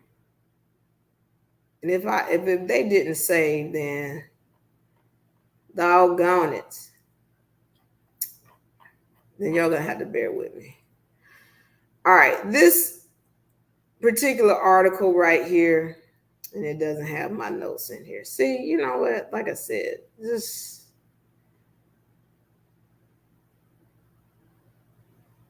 all right. I'm gonna have to read this. Y'all read with me. WNBA commissioner outlines her transformative plan to pivot the league from survive to thrive. Now, in this article, I just want to get into what the commissioner, Kathy Engelbert, said. All right. She says that this whole paradigm and the way that the WNBA had been run was a male model, discounted by 80 to 90%, she said, whatever that means. Commissioner Kathy Engelbert isn't shying away from any of it. She's taking aim at what she calls a broken sports ecosystem that has a historically and dramatically undervalued women in sports. All right. So she says in a 90-minute interview, Engelbert, the former CEO of Deloitte, who accepted the WNBA's top job as her second act in 2019, said she can fix the issues of the WNBA. Instead of tinkering around the edge, Engelbert is focused on the fundamental question of equity. She says she has a 5-year plan that includes assembling a consortium of power stakeholders who want to persuade corporate America that the WNBA is more than a NBA's little sister. They argued that it is a growing business that found tremendous transactions through its racial and social activism in 2020. Now, the reason why I'm bringing this one up in particular is because of the simple fact that in 2020, they got involved in this Black Lives Matter whole deal. All right. And this was an issue, remember, I think it was 2022, when the owner of the Atlanta Dream, she refused to take part in that whole scheme. And so they worked to get this woman removed. She had to sell Atlanta Dream because of the fact that she said, I'm not participating in that Black Lives Matter. Now, meanwhile, remember Caitlin Clark? Remember how Caitlin Clark was like they were giving her all kind of fits because she was refusing to be political. They were like, Caitlin Clark, you need to come out and say that Black women deserve attention. And because she didn't, they were giving her a hard time. This right here is letting you know that in 2020 they were making money off of the Black Lives Matter. Pay attention to what I'm about to say. When I talk about a group with an agenda, or a secret group, I told you that whole Black Lives Matter movement is not run by melanated people. Let's be clear on that. And I also made it clear that the people who were running that Black Lives Matter had an agenda, and it doesn't have anything to do with skin color. It's about keeping people fighting. And as long as these people can keep folk fighting, they will fund both sides. They'll fund Black Lives Matter, NAACP, and then they'll go and fund the KKK. They don't care as long as there's a fight. There is a fight. As long as there is a fight, they will fund both sides. And that's what you see happening.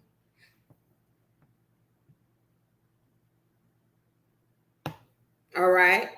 And so I'm getting ready to get into this because she's showing in this article that when they got involved with this activism in 2022, what they call racial and social activism, that's when they started making money.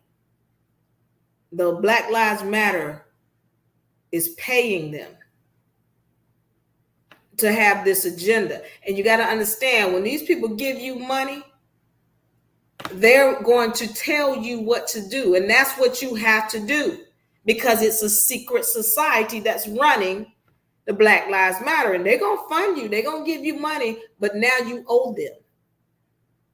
And you have to do what they tell you to do. And let's understand, these people who funding the Black Lives Matter, they funding the NAACP, they funding it, they're tied in with a whole bunch of other organizations.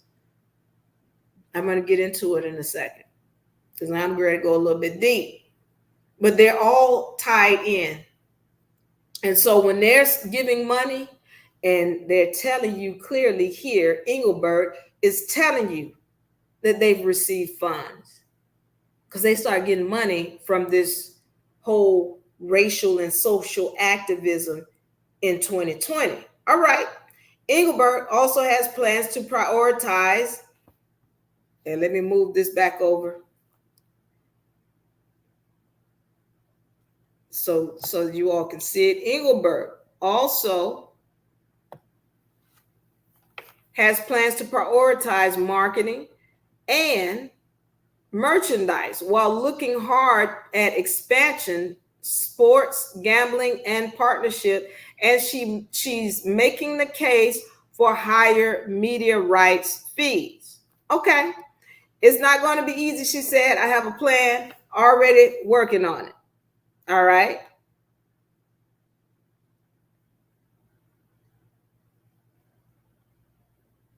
So right here, given their similar birthdays, Major League Soccer may be the best financial comparison to the WNBA. I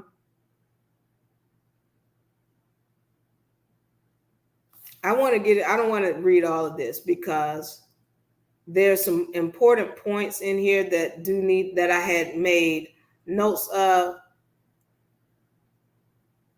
Now, right here, and let me highlight this so that we can be clear on this. This article goes on to say that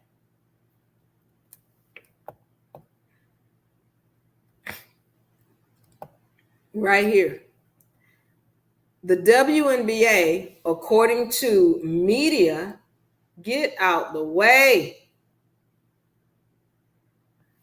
According to media estimates, receives at least $25 million a year in rights deal split between the ESPN and CBS. This is the WNBA we're talking about. This is not the NBA. This is the WNBA we're talking about. Why this thing got to keep popping up? I don't get you. All right. So the WNBA, according to the media estimate, receives at least $25 million a year in rights deals split between ESPN and CBS. So again, the whole question here, and forgive me, I gotta plug my friend up over here.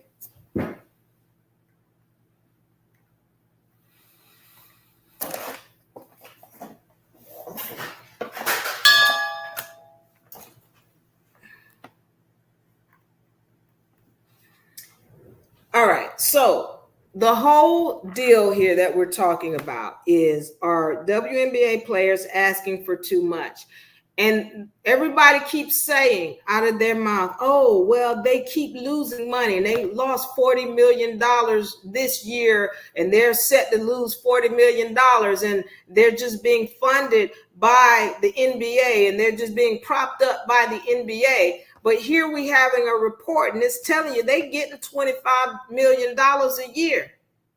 That's what this report is saying. See, somebody is running with an agenda, and I'm not understanding why. When we can look this stuff up for ourselves, I'm not making this up. And I'm going to put the links to these articles in the chat section below. But we're seeing here that they made $25 million at least a year. All right. It talks about there is a huge fee gap between men's and women's, Engelbert said, even those men's sports that we actually compete with quite well with.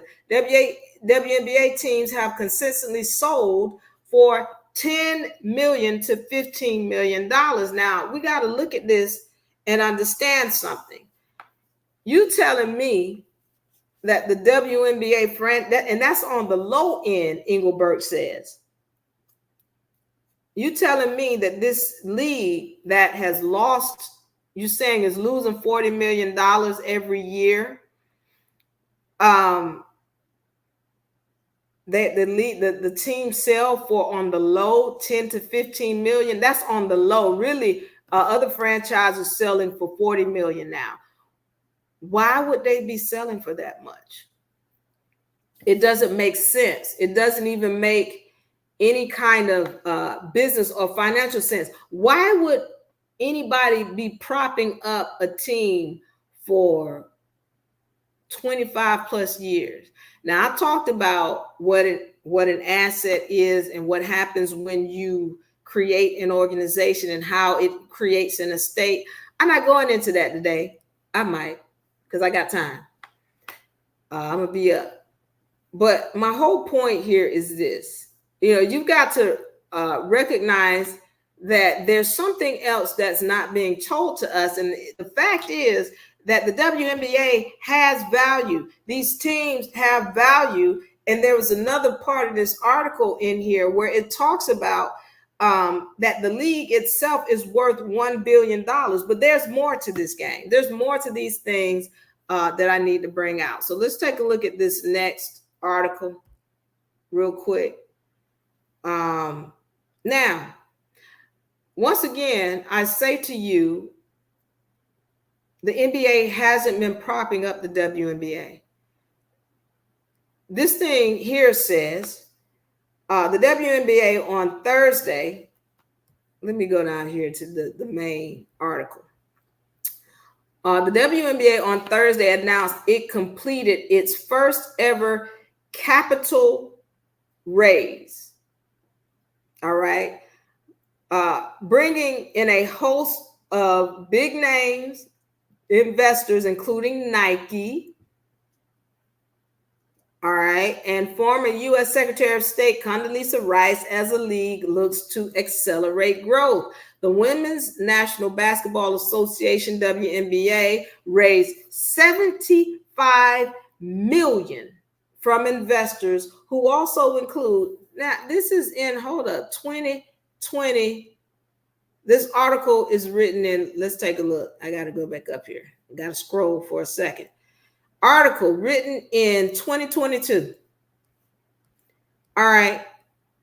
They just said the Women's National Basketball Association raised $75 million from investors, which include Dell Technologies CEO Michael Dell, Lorraine Powell Jobs, which is a philanthropist and widow of Apple co-founder Steve Jobs. Following the funding, the valuation of the WNBA, its teams, is $1 billion, according to the source with knowledge of the deal.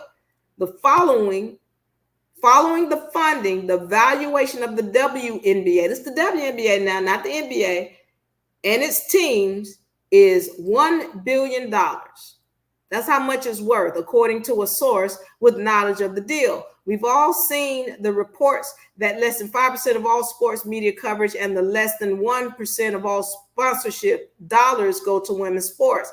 So access to this capital when you're trying to grow a business is really going to help us move the needle, WNBA Commissioner Kathy Engelbert says. Okay.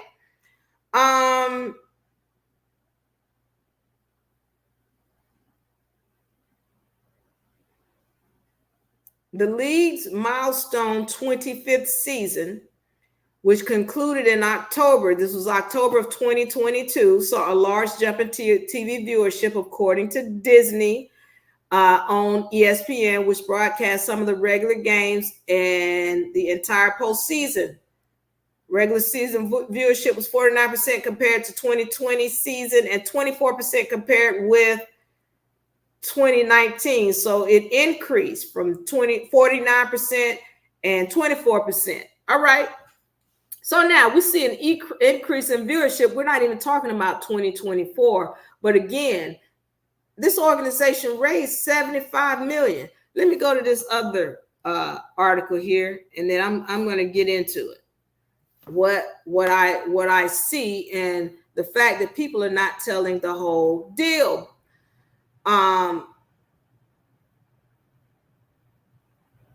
This is just a breakdown of the different teams.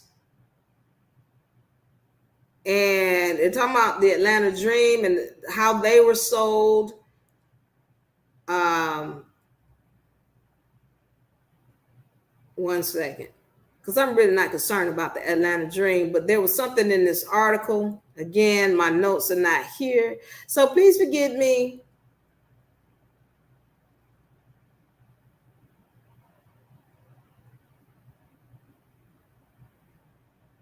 All right, so this is talking about how by 2002, the WNBA allowed outside ownership of groups to buy and expand the league. 5 teams share ownership with their NBA brother team: the Fever Pacers, Liberty Nets, Mystics Wizards, Mercury Suns, and Lynx Timberwolves. All right. 3 teams share ownership with another pro sports team: the Aces Raiders, Sparks Dodgers, and Wings.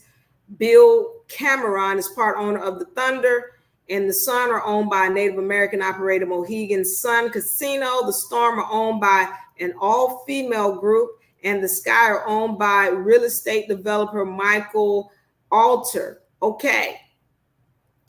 The median annual price, hold on. Get out of here, articles. All right. So, okay, we're good on that. Okay, let me get back to it. Let me get back to work. So, bottom line.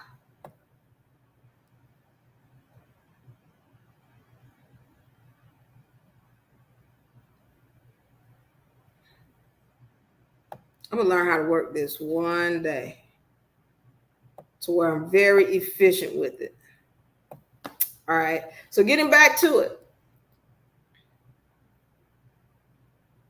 We're now recognizing that, oh, you know what? Before I even do that, I need to go into something else. Let me go into this before I move my screen back. Let me go back over here. Let me show y'all something. I did some research, right? Because once again, you keep hearing all these people say, Oh, well, they're not making no money. They lost $40 million this year. Okay, let me pull something up. Where is it? Give me this. Give me this one right here. All right, close that. What are you doing? Thank you. Okay. I want to look something up real quick. We're going to look up how much the WNBA profited in 2020. Let's start at 2022. WNBA profit 2022. Let me see what we find. It says for the 2021-22 NBA season, the NBA generated $10 billion, while the WNBA revenue was estimated to be 180 to 200 million. This just said the revenue, which is after expenses, was 180 to 200 million. All right. Let me look at 2023. What do we see? In 2023, one might think the influx of cash and the upsurge in the popularity might have improved the WNBA's overall financial situation. In recent years, it has. In 2023, for example, the league reported revenues of 200 million, double their 102 million income from 2019. This is in 2023. What does it look like in 2024? Because I don't even know if it's calculated for 2024, but everybody keeps saying they're supposed to lose 40 million this year and that the league has never brought in a profit. That's what everybody is telling us. Meanwhile, when I just looked this up, it says, okay, they expected to lose 50 million despite. Why? Where's this article coming from? Sports media. Where is this article coming from? And why is it that people are running with this notion that the WNBA has never made a profit? Why is it that they made a profit in 2023, but they had even higher numbers and they expected to lose? Where is this coming from? This is a straight up agenda, because it is not making sense. And it's not going to make sense because of the simple fact that it's a lie. It's a lie. The same way it's a lie that the NBA has been funding the WNBA for however many years. I'm trying to find this article and I couldn't notice how I couldn't get in it. WNBA expected to lose. WNBA expected to lose. These are lies. Because I just showed you that in 2022, it's saying they had at least 100 million. Then it's talking about in 2019, they had 100 million.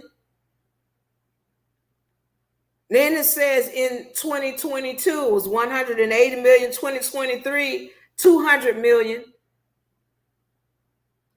But now they're saying after this year, when Caitlin Clark was in here, that they're gonna lose 40 billion. It's a lie. And let me show you something. Here's another thing I need to go in on, and I'm ready to I'm not showing numbers because doing these visual aids is not helpful to me at all. So let me find this and let me just talk, because it's easier for me to speak without the visual aids. I need to talk to y'all because somebody is running an agenda and I need to make this clear. 1 second.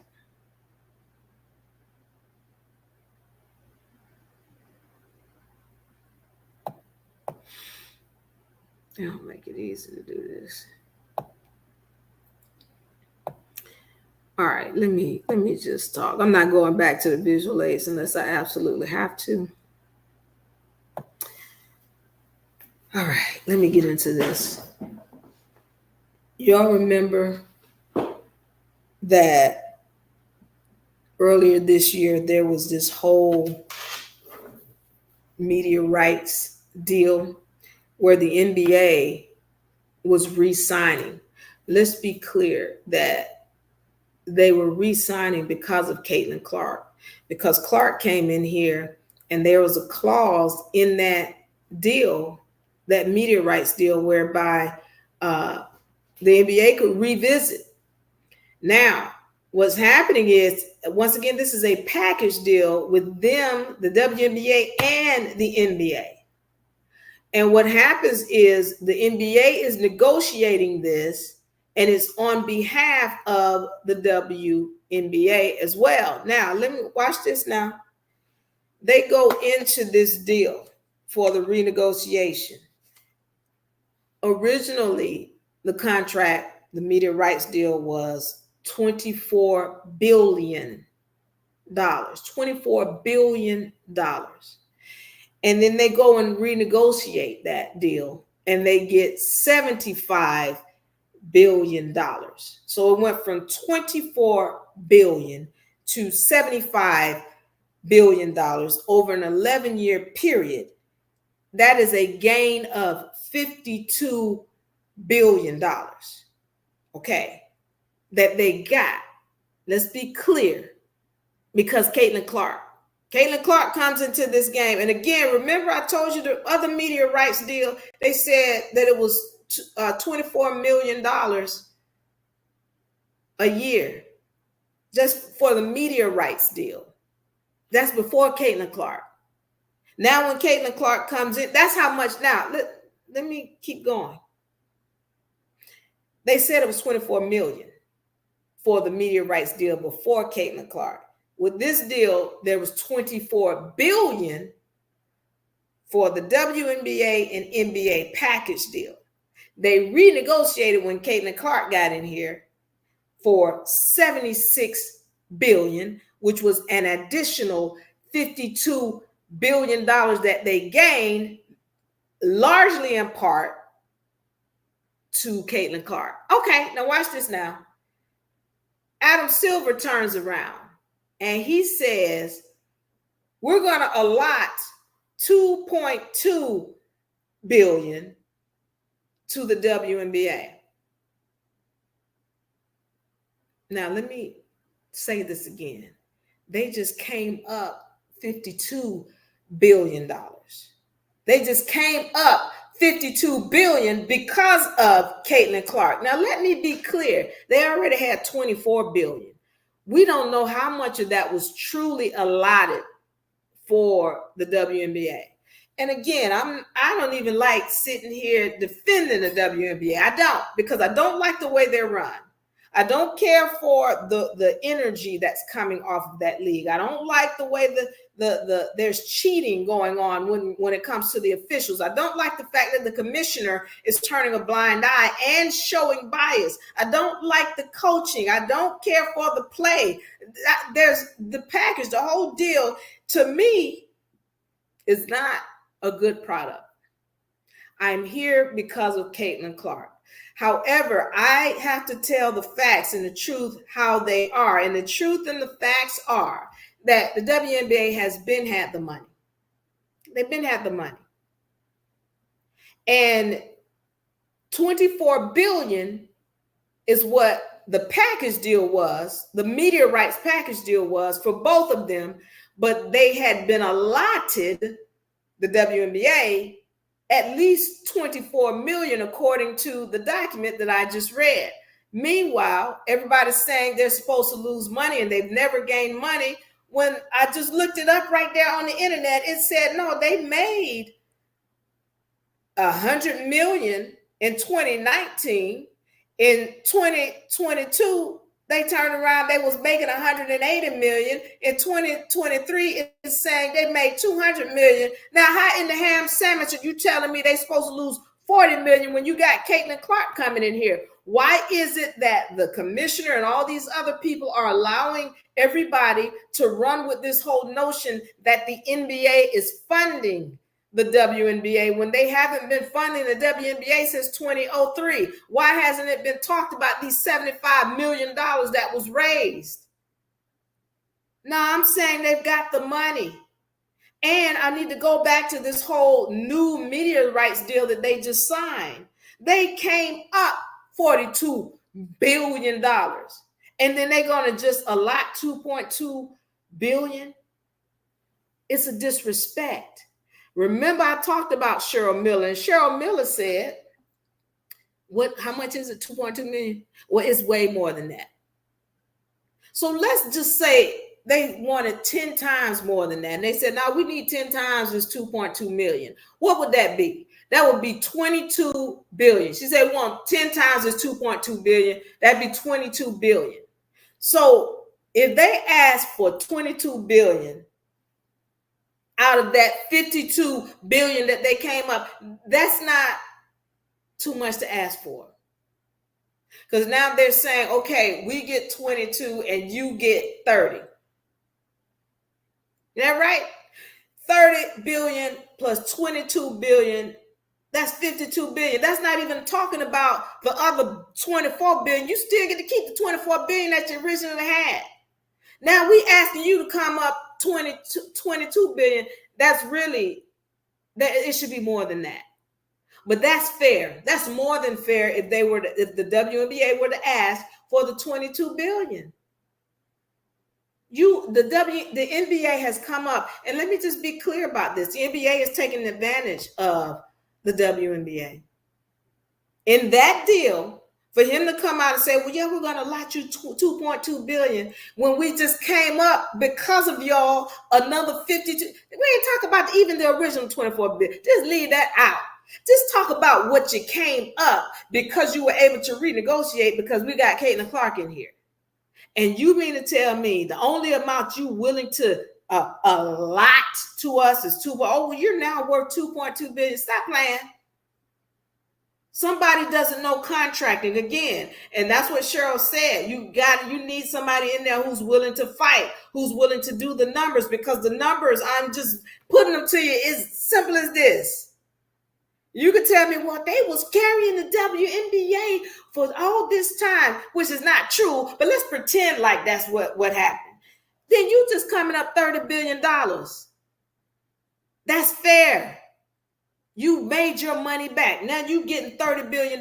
Give them at least 22. Somebody should be negotiating this, because there's no way that they should be saying we coming up 52 billion and we only gonna give you 2. That's a disrespect. That's taking advantage. But see, guess what? It goes on down the line, because Kathy Engelberg has been getting the money. She has been getting millions. But she's telling the players, oh, we don't.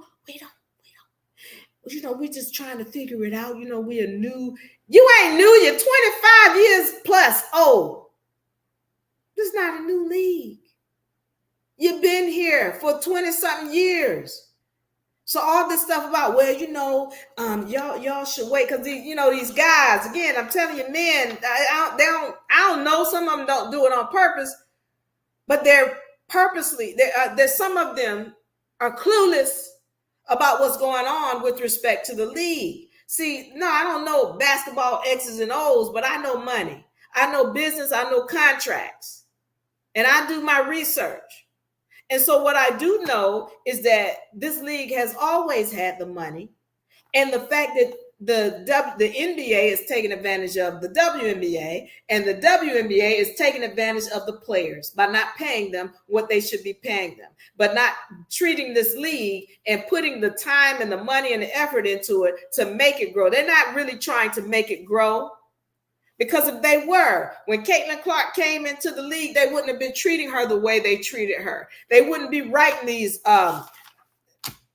articles, the Wall Street Journal that I was going to go into. They wouldn't be doing that and letting the Wall Street Journal, hold on, I got to pull up the Wall Street Journal. I'm going to pull this up. I said I wasn't going to do it unless I have to, but I got to. So let me go into this thing. Wall Street Journal. Where is it? Okay. Right here.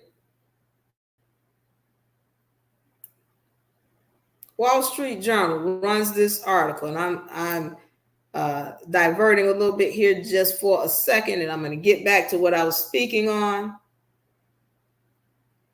Wall Street Journal runs this ad with Asia Wilson and Angel Reese. All right. In this article, it says one of the most hotly contested takes is how to best explain the W's runaway success.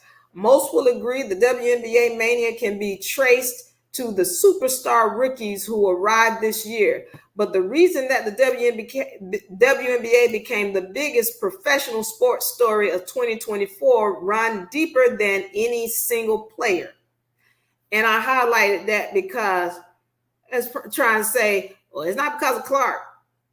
It's long overdue, says NBA league LeBron James, who goes on to note just a few of the WNBA's biggest stars. And then it's talking about, he says, Diana Taurasi, Breanna Stewart, Nafisa Collier, Asia Wilson, whom he calls the head honchos of the league. Notice how they left out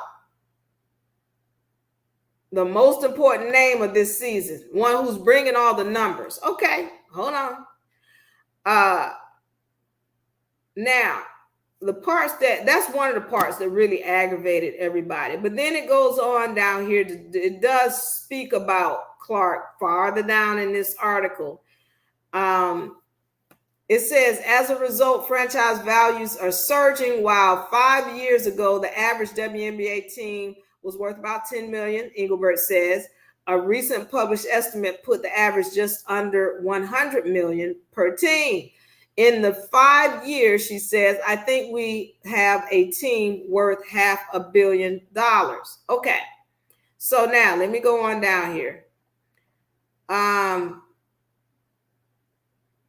Here, this is where it says, although the New York Liberty enjoyed swelling crowds at their home arena in recent years, Liberty forward and two-time league MVP Breanna Stewart had a sense that 2024 would be different. As she and her teammates walked through airports, they were swarmed by eager fans seeking selfies and autographs. It was kind of like, all right, this hasn't happened to me before. So they're talking about how, the season before, nobody was saying anything to them. Now they go through the airports and they getting swarmed. They getting mobbed. The effect of Clark's jaw-dropping shots from the midcourt logo and her pinpoint passing cannot be overlooked, it says. Before this season, no WNBA player since 2008 had drawn more than 1 million TV viewers. This year, 22 regular season games drew 1 million more. Clark's Fever played in 19 of them. Basically, it's just saying that the games that she played in, it says 22 of them drew more than 1 million players. 19 of them had Clark in it. And the other 2 were probably playoff games where she wasn't. Now, Clark, who averaged more than 19 points a game and set the league single season record for assists, won 66 of 67 votes for the WNBA rookie. Reese got the other vote. All right. I wanted to highlight this because, once again, what I like to do if I read or I hear something, and before I speak on it, I'm going to go and read the entire document before I just say something that wasn't said. But a lot of people were upset about this particular article because they felt that Clark should have been named or mentioned more in this article than she was, and that they tried to hide her or not give her the credit for this season and the numbers that she brought.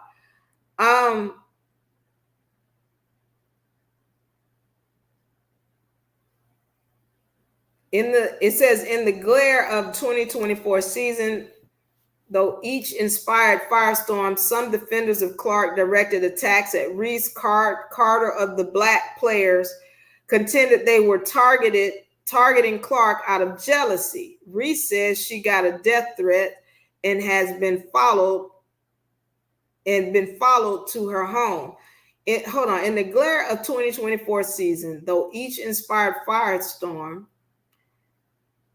some defenders of Clark directed attacks at Reese, Carter, or other Black players. See, now they're trying to make melanated folks, Angel. They're trying to make Caitlin Clark fans out to be quote prejudice. I'm going to say prejudice, and targeting Carter and Reese, which is not the case. Reese says she got death threats and has been followed. So they're trying to put that on, quote unquote Clark fans. Clark was indeed one of the receiving end of twice as many flagrant fouls. Okay, so it's pointing out that she received a lot of fouls. But the number of such fouls called in a season can vary widely, and Clark's status isn't an outlier. So it's trying to say, well, that's normal. And that's not the case. Aerial Powers, for example. So it's just the way that they're reporting this. It was very biased. It was very disrespectful. And you can see, again, the agenda here goes on to say, let me see if it has anything else.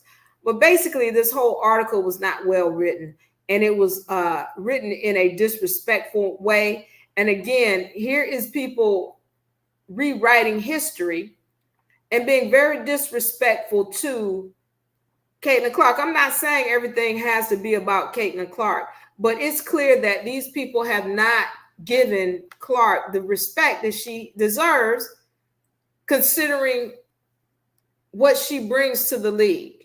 And when you hear or watch Angel Reese's podcast, where she's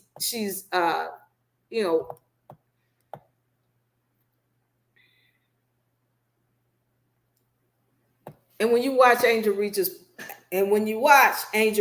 podcast, where she's talking to Shaq, and Shaq says, you guys about to get some millions, and she's like, oh, no, we're not about to get no WNBA.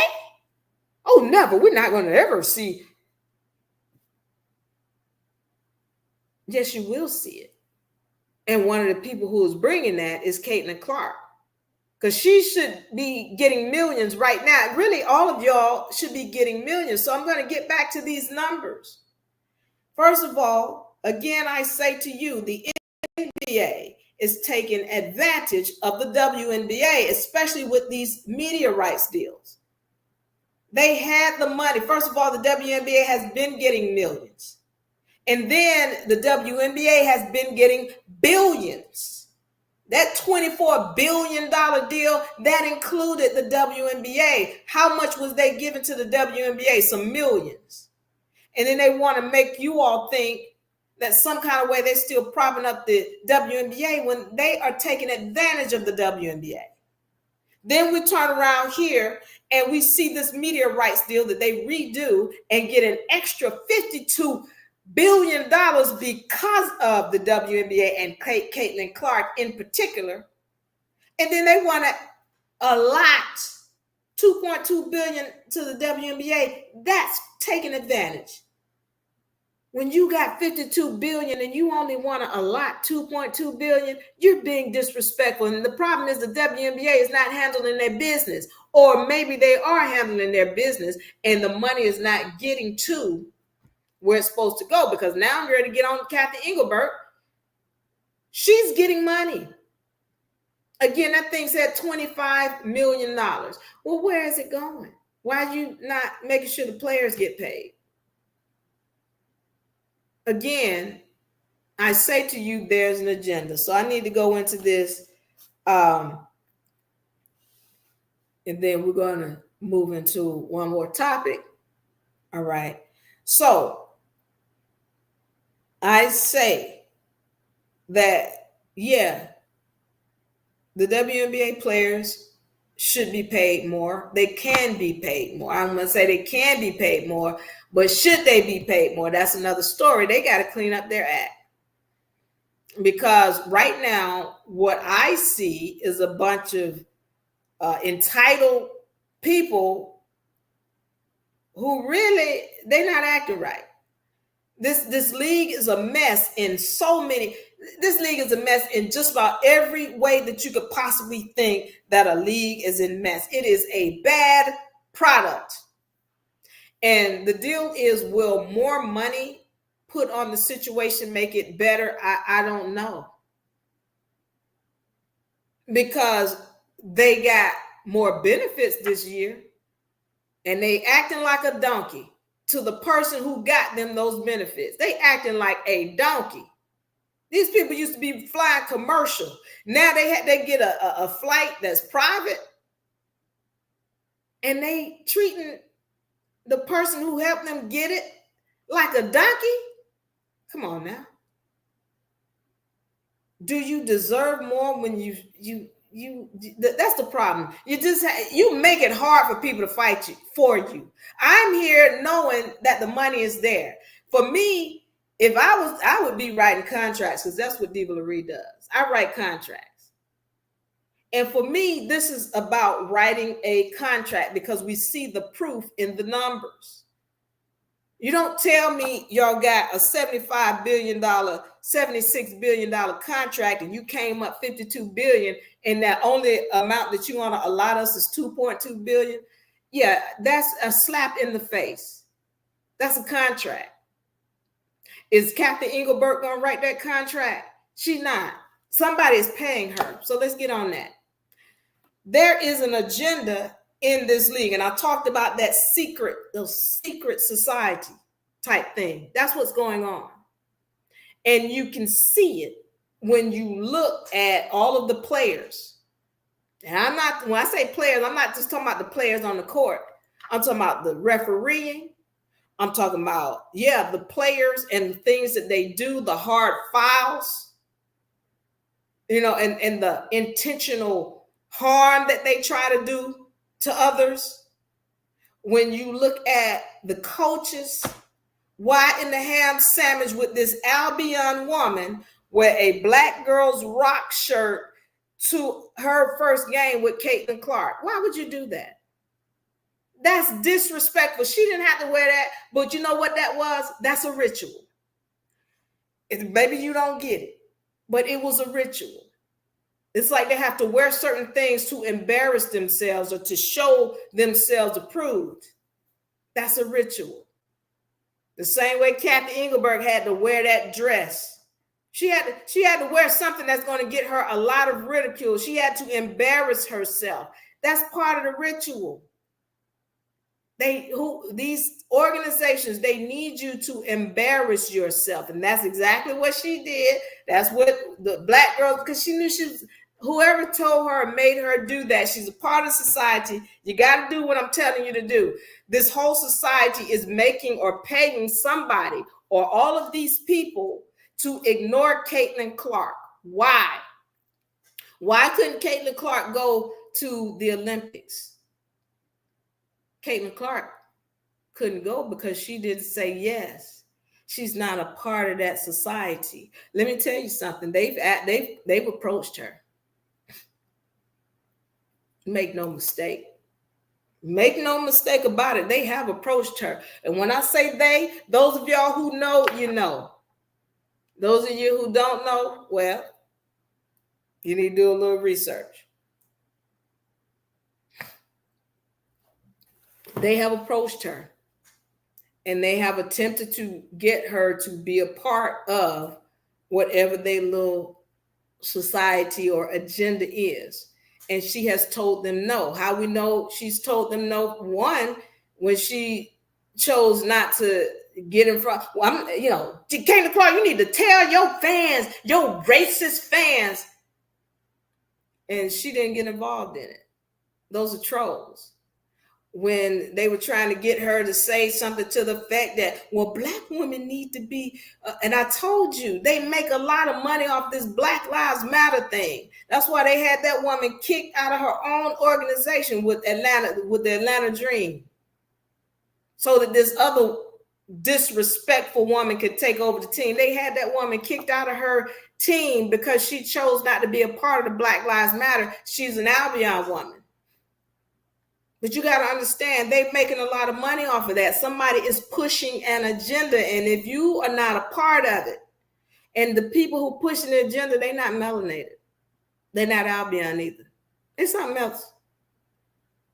I'm going to it here, but I'm letting you know there is an agenda, and there are different players who are sold into that agenda. And it's not necessarily about skin color, because again, as I've shown you, that the people who have bought into it, they melanated and non-melanated. Because you got Cheryl Reeves, who is Albion, wearing a Black Girls Rock t-shirt. What are you doing, ma'am? Well, it's a ritual. Oh, okay, carry on. You got the referees not calling hard fouls, and you got people who are making hard fouls. Do you think they weren't paid to do what they're doing? You think they weren't paid under the table? You think, I'm not gonna call no names, but when somebody try to poke somebody's eye out, you think they're not paid for that? You think they're not a part of the team? When Cheryl Reeves has to pick her team that's going to wherever they went to for the Olympics, do you think that they're not a part of the agenda? Caitlin Clark can't go because she didn't say yes to the agenda. You better know that they're getting paid. You think all these women who are claiming racism, Carter, who was with the Sky, claiming racism. Now, we was checking into the hotel, and then these racist people attacked us, and then it was terrible. And then all of a sudden, we see a video of this guy asking, "Hey, did you get in touch with Caitlin Clark? Did you talk to her?" And he was melanated, and then that was on the video. And then all of a sudden, the whole situation just died down, and it was erased from the internet. You can't even find it anywhere. Well, what happened? Well, I thought it was all this racist stuff.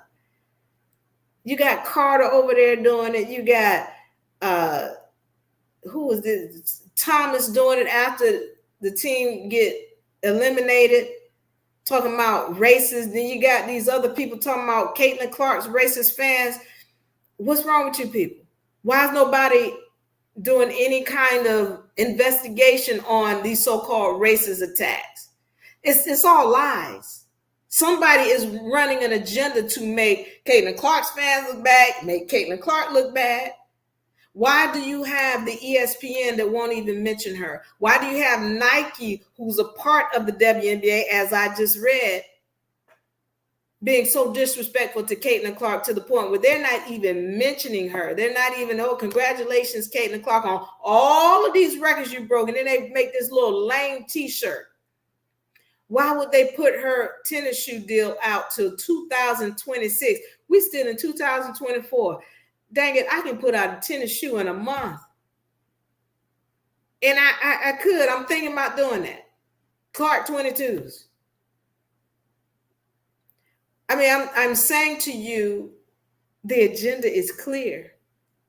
And Caitlin Clark has not said yes to the agenda. But if she does, it'll be clear.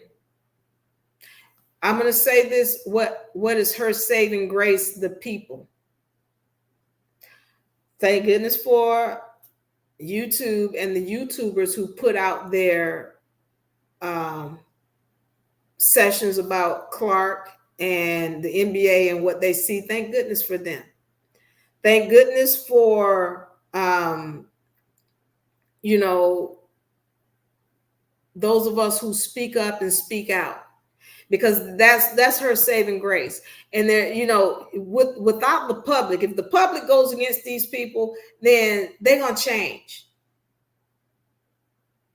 If the public goes against these people, they're going to switch it up. And that's been the issue. That's been her saving grace. So y'all keep speaking out, because as I said, just like in that video, AY has heard you. You all are being heard.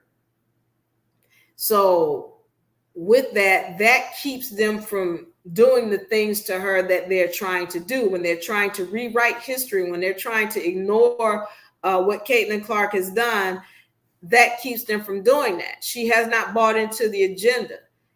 Those others who are playing this game, they have bought into the agenda.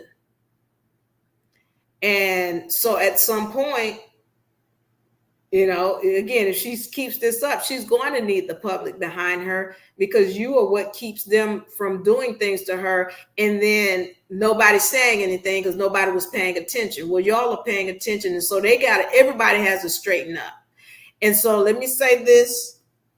We're understanding now that the WNBA is being taken advantage of by the NBA, and then the WNBA is also taking advantage of the players by not funding that money or funneling that money in the way that it should. Do I feel that that the WNBA can pay? They can. I know they can. They've been had the money. I already talked about the estates on the private side, and the fact that those who are running this organization, they know how to get funding. They know how to get to funding on the private side, but they don't even have to, because they're getting funding on the public side from the media rights deals, from the fact that they've been making money since 2019, at least millions, and they're not funneling it back into the players like they're supposed to. But then at the same time, there's a lot of negativity and bad energy in this league that needs to be cleaned up, because right now they acting like donkeys. What they say, when you get more money, and if you haven't cleaned up your energies, you're gonna be a bigger donkey with more money. So yeah, it's a bad league. It's a bad product right now. It really is. The only thing that makes people like myself want to come to it is Caitlin Clark, and the fact that she is a high quality player, and exciting high quality player. So they need to clean up. And yes, the WNBA has the money. They've always had the money. Kathy Engelberg is holding it back. Let me say this as I get ready to get out of here. When we're talking about this WNBA league. All right.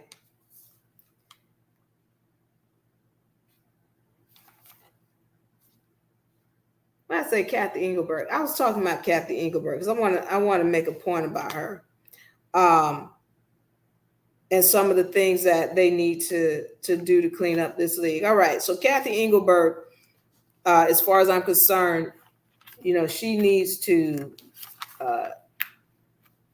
either learn how to address issues, or she needs to be replaced.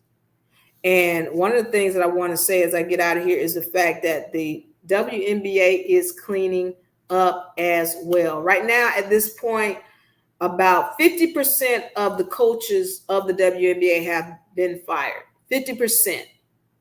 All right. So now I'm saying, same way the Fever cleaned up, they couldn't keep treating us like a welfare league, or like, oh, it's a tax write-off. No, they had to get serious about it, because first of all, a lot of people are paying attention now. Now it's a situation where they see they can make a lot of money off of it. So they had to come in and clean house, and they started from the top down. They cleaned out the COO, the GM, and the coach, all cleaned out. Now we're ready to get over here to the league. Is the league going to clean up? And as I've told you, more than 50% of the coaches in the NBA have been fired. More than 50% right now, as we stand here today. Now it's going to get to the point where whomever the owners are, they got to decide, do they want to keep rolling with this Kathy Engelberg as commissioner when it's clear who she is? It's clear that she's biased. It's clear that these refs are working for her and that they are under an agenda. Do the owners want to keep rolling with that? Because, really, okay, let me say this to you. I told you guys, whenever there is a certificate created on a business, that it's like a birth certificate. and that birth certificate has an estate. And I also mentioned to you that the WNBA is traded on the stock market. But I need y'all to understand something. It's not traded under the WNBA. They want you to think that the WNBA is a private team or privately owned. No, it's traded on the stock market, but it's traded under a different organization. I think the Wall Street Group or something like that. I was just looking it up, the Wall Street Group. Let me see if I can find it real quick. So they're traded under a different brand. And if you don't know what to look for, you won't know. Let me see.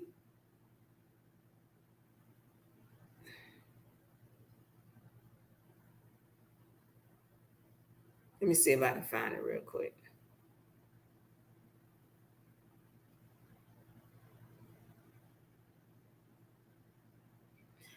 And it was under the Wall Street Group or something to that effect. I'm going to find it. Here it is. Here it is. The name of the organization, because I was looking up the ticker for the WNBA on the stock exchange, but they don't trade it like that. They call it the Madison Square Garden Group. I know it was up somewhere up in New York. Madison, I hope that's in New York. Let me see. Yep, New York Stock Exchange. So Madison Square Garden Group. And if you want to trade on the WNBA, you got it. You would do it under that group. But guess what? It's not just the WNBA that's under the Madison Square Garden Group. Let me read off to you some of their holdings under the Madison Square Garden. They've got the New York Knicks. They've got the NBA. They got the New York Rangers. They got the American Hockey League. They got the WNBA. They got the New York Liberty. They got the National Hockey League. So there's the American Hockey League and the National Hockey League. They got the NBA G League. They've got the NBA 2K League. They got the MS Sports segment, which includes Counter Logic Gaming. Oh, they got a whole bunch of stuff under there. So you want to bet on the WNBA? You need to get with the Madison Square Garden Company, and you can gamble on the WNBA. Why would you want to do that? Well, because they're going to make a lot of money. And they're going to do it by cleaning house. They weren't paying any attention to it. Just like whoever the owner was of the Fever, oh, it's just a tax write-off. Y'all girls go over there and play with it, and But now it's getting serious. And they've got to put, just like the Fever, they got to put some energy into it and take it seriously and put some people in place who are going to really run it like it needs to be run. And I'm saying to you right now that this league has to be cleaned up because these people want to make money. And I'm letting you know next year is going to be a cleanup. Just like the Fever are cleaning up, all these other teams are cleaning up. They're firing. More than 50% of the teams have fired their head coach. And some of them have cleaned out the GM and the COO too. And so at this point, we know that Kathy Engelberg is a problem. Kathy Engelberg is a problem. She's got to go. Or somebody need to put a foot down on her and let her know that you got to clean up these referees. You've got to make it mandatory that they hire better coaching. You've got to make it mandatory that these people, these players, these women learn how to shoot. I hope she makes it mandatory that if you got a Y chromosome, you can't play in the WNBA. If you got a Y chromosome, go over there and play with the other papas. This league is for women, not for Y chromosomes. So you got a Y chromosome. I don't care what you identify as. You shouldn't be playing in the league. I'm not going to call no names. But he know who I'm talking about, Papa. Go over there and play with the other Papas. So there needs to be some serious reform because they want to make money. They are trading on the stock market at $125, $120 right now a share as of now. $120 a share. And I'm saying to you, find a ticker. The Madison Square Garden, they're going to make some money this year. You want to invest? I'm telling you what the future is going to be. The minute, and I see this coming, the minute they fire Kathy Engelberg, and I see this coming. I know a lot of people saying, "Oh, they not gonna fight." That's what they said about Krista Sides. Krista Sides gonna be with us next year. Where is she now? She's not gonna be here next year. She's fired. I saw that coming. When you people start speaking, when the public starts speaking, and your voices are heard, thank goodness for the YouTubers. Thank goodness for everybody else who's putting your voice out. Thank goodness for X. But when your voice is heard, they have to listen because you are the money. You the money. They want you to pay attention because when you allow them to entertain you, you are paying attention, and you got to start understanding what your value is. AY has heard you. And they're going to hear you. So let's understand this and let's be clear. It has been heard that, look, people want to watch this basketball now, but they're not going to watch when we see clear cheating on behalf of the officials. They're not going to watch when we see this low quality of play where people can't even make simple layups. There needs to be a mandatory. If your team misses this many shots, y'all need to pay, because you making us lose money. Because if they can't make a shot, I'm not going to pay attention. So then somebody needs to make them pay for the money that they're going to lose because you can't play. There needs to be a reform. And I'm letting you know right now that I don't see Kathy Engelberg being there next year. I don't see that. Not when they get serious about making this league what it needs to be. All right. So there you go. There you have it. House is being cleaned. And again, as I had said before, that you don't go and take a shower and then put on dirty underwear. You don't. All right. They the Fever had cleaned house at the top, and it wasn't no way that they were going to let Krista Sides stay. All this whole idea that what Christoph said she liked Kathy, she liked Sides, and so she was going to let her stay.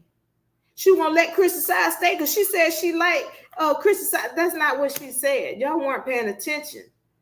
Some of y'all just think that the woman was going to go on there and diss Krista Sides. That's not even corporate. Krista Sides didn't understand corporate. That's why she kept throwing her players under the bus. But that's not how they do. Corporate is going to say nice things about you. And what you didn't hear Chris Koff say is that Krista Sides was a good coach. No, she told you about, she's a good person and she had the culture good and she kept the locker room great. And yeah, she's giving her compliments. She's not going to come in here and say negative things. That's not corporate. So I saw her leaving, and all you people who were saying, she's going to stay, you weren't paying attention. And I'm telling you, for those of y'all who think, they're going to double down on Caitlin Clark next year. No, they're not. No, they're not.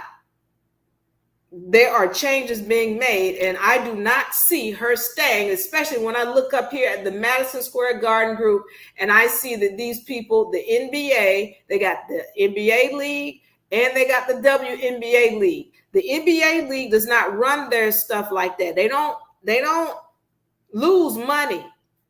And they don't believe in losing money. There's a company that owns both of those, the NBA and the WNBA. And they're going to step in and say, hey, we can't be losing money over here. And you're going to make us lose money when we see this. Now, that being said, let me make it clear that the NBA had their own scandal. They had their own scandal going on with the referees. And there probably still is a scandal going on with gambling. But it ain't nowhere near as bad as what's going on in the WNBA. So they're going to clean some things up. And I see Engelberg, either she's going to leave or she's going to have a very serious reform in her mentality when it comes to running this league. All right. With that being said, I want y'all to know I love you. I love you. I love you. We're going to see what happens and stay tuned. Hopefully we get our issues cleared up with respect to our technical issues. And I get my tech guy back in here. And then we're going to move forward. I want y'all to know I love you. I love you. I love you. I'm out. And I will see you all on our next session. I'm out. Bye-bye. I love you. Goodbye.